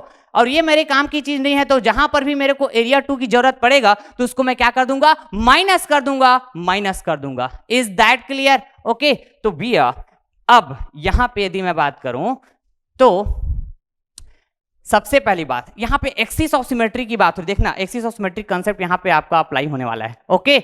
एक्सिस ऑफ सिमेट्री मैं बोल सकता हूं क्या, बताओ तो? अरे यहां पे जो दो एक्सिस बात किया हूं, इसमें से एक एक्सिस ऐसा है जो इस डिस्क के लिए, इस डिस्क के लिए एक्सिस ऑफ सिमेट्री है, और ये इस डिस्क के लिए बोल रहा हूं तो with hole, disc with hole, इसके लिए मैं बात करूंगा तो एक्सिस ऑफ सिमेट्री है। कौन सा होगा पता है आपके पास? This will be axis of symmetry, axis of symmetry. तो मैंने क्या बोला था आपको बताइए?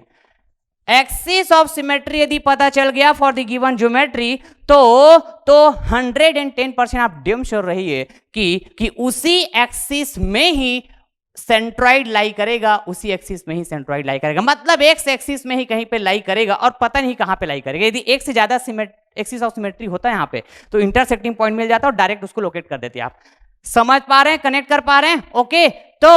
तो भैया यहां पर यदि मैं एक्सिस ऑफ सिमेट्री बोल रहा हूं, एक्स एक्सिस को, क्लियर, तो वाई कोऑर्डिनेट बात करूंगा सेंट्रॉइड के लिए, राइट। तो राइट यहां पे सेंट्रॉइड यदि मैं लोकेट करूंगा जैसा भी, राइट, तो या तो यहां कहीं पे होगा या तो यहां कहीं पे, ऐसा होगा एक्सिस में। तो इसका वाई कोऑर्डिनेट सेंट्रॉइड, किसका सेंट्रॉइड? इस डिस्क का, इस सैडेड पोर्शन का, डिस्क का सैडेड पोर्शन का। क्लियर है? जो कि एक्स एक्सिस में ही, तो वाई कोऑर्डिनेट क्या हो जाएगा इसका? 0 हो जाएगा, 0 हो जाएगा। तो इसको मैं दिखा भी देता हूं यहाँ पे, you don't need to worry about, right. तो सबसे पहले तो भैया मैं यहाँ पे ऐसा बात करूं क्या कि x bar equals to a1 x1 plus a2 x2 divided by a1 plus a2। Okay. Now similarly y bar equals to a1 y1 plus a2 y2 divided by a1 plus a2। Yes, ऐसा तो बात करेंगे। तो area A1 की यदि मैं बात करूं, यहाँ पे एरिया A1 की यदि मैं बात करूं तो क्या होगा बताइए तो? पाई आर स्क्वायर होगा, राइट। यदि मैं A2 की बात करूंगा तो पाई आर बाई 2 का होल स्क्वायर, तो A2 इक्वल्स टू क्या हो जाएगा? पाई आर स्क्वायर बाई 4। बोलेंगे ऐसा? अरे बोलेंगे कि नहीं बताइए तो? बिल्कुल करेक्ट बात, ऐसा ही तो बोलेंगे, ऐसा ही तो बोलेंगे। तो जैसा आप फॉर्मूला ऐसे लिखते हो वैसा ही लिखिए, लेकिन अब यहां पे देख पाएंगे यहां पे एल शेप का लेमिना था, मतलब ये मेरे लिए ना रिक्वायर्ड शेप था भैया, इसलिए मैं कहीं पर भी प्लस माइनस की बात नहीं किया हूं एरिया वाइज, राइट। लेकिन यहां पे होल करके इसको मतलब कट आउट कर दी ना, कट किया बाहर निकाल दिया, मतलब ये मेरे लिए रिक्वायर्ड नहीं है, ये मेरे रिक्वायर्ड नहीं है। तो इसको मैं क्या बोलूंगा? A2 that will be minus का पाई आर स्क्वायर 4, ऐसा बोलूंगा मैं, ऐसा बोलूंगा।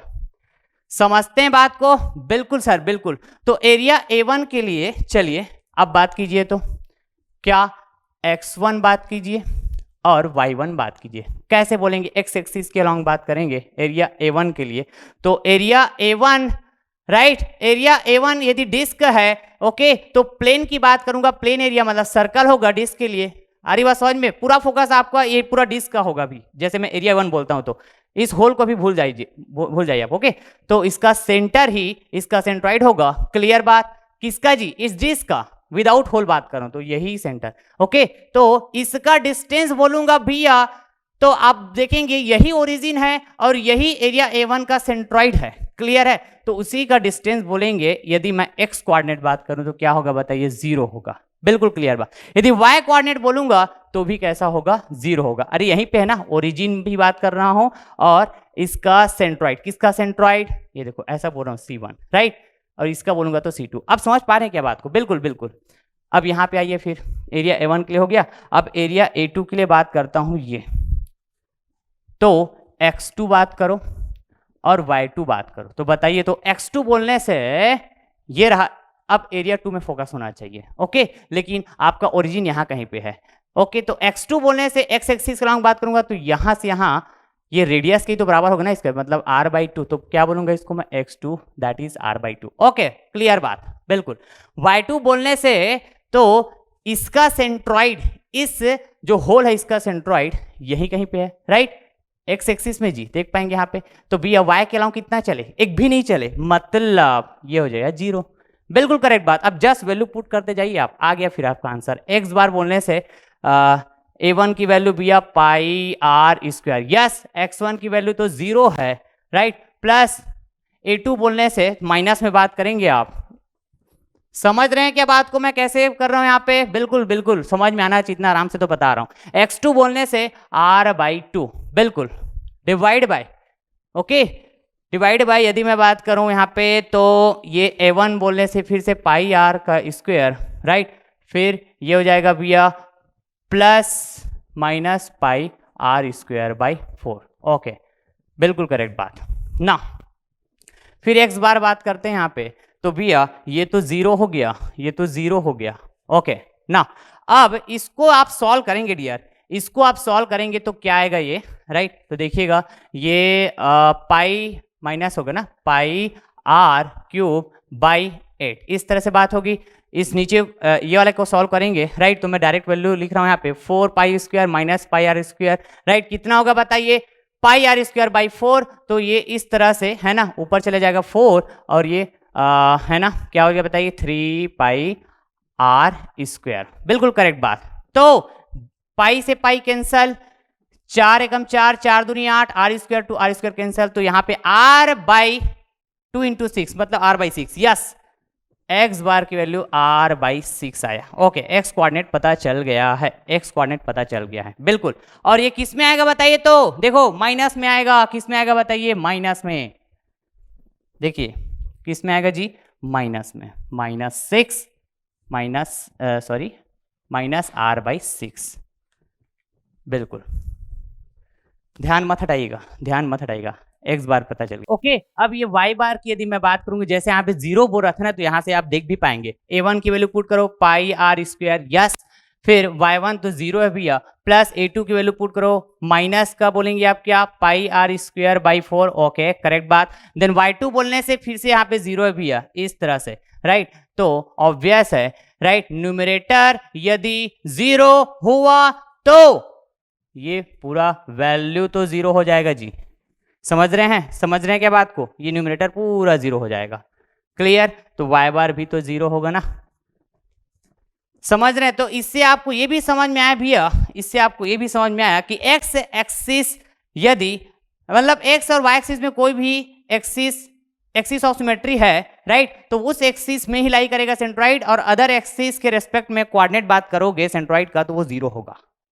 तो x एक्सिस में लाई करेगा, x एक्सिस में लाई करेगा, क्योंकि ये एक ऐसा एक्सिस ऑफ सिमेट्री है सेंट्रॉइड, सेंट्रॉइड यहीं पे लाई करेगा x एक्सिस में। तो कहां पे लाई करेगा ऐसा मैं यदि पूछूं तो आप क्या बोलेंगे, x bar equals to minus r/6, ऐसा आया हुआ है, तो माइनस क्या बता रहा है पता है आपके पास, तो ये होता है भैया क्या बताइए, वेरी केयरफुली, ये x प्लस x बोलते हैं, इसको माइनस x बोलते हैं, इसको प्लस y बोलते हैं, इसको माइनस y बोलते हैं। मतलब ओरिजिन से आप नेगेटिव x एक्सिस के अलोंग बात करेंगे, डिस्टेंस मेजर करेंगे, तो इधर पूरा नेगेटिव बात होगी, इधर पॉजिटिव बात होगी, ठीक उसी तरह इधर पॉजिटिव इधर नेगेटिव, इस तरह से। तो ये अब इसको रोटेट कर दिया, तो आप क्या बोलेंगे, नेगेटिव x, आप क्या बोलेंगे, positive x, negative y, positive y, yes, मतलब r/6 आप इधर लोकेट करने वाले हो, इधर लोकेट करने वाले हो, समझ रहे हैं क्या बात को, क्लियर है।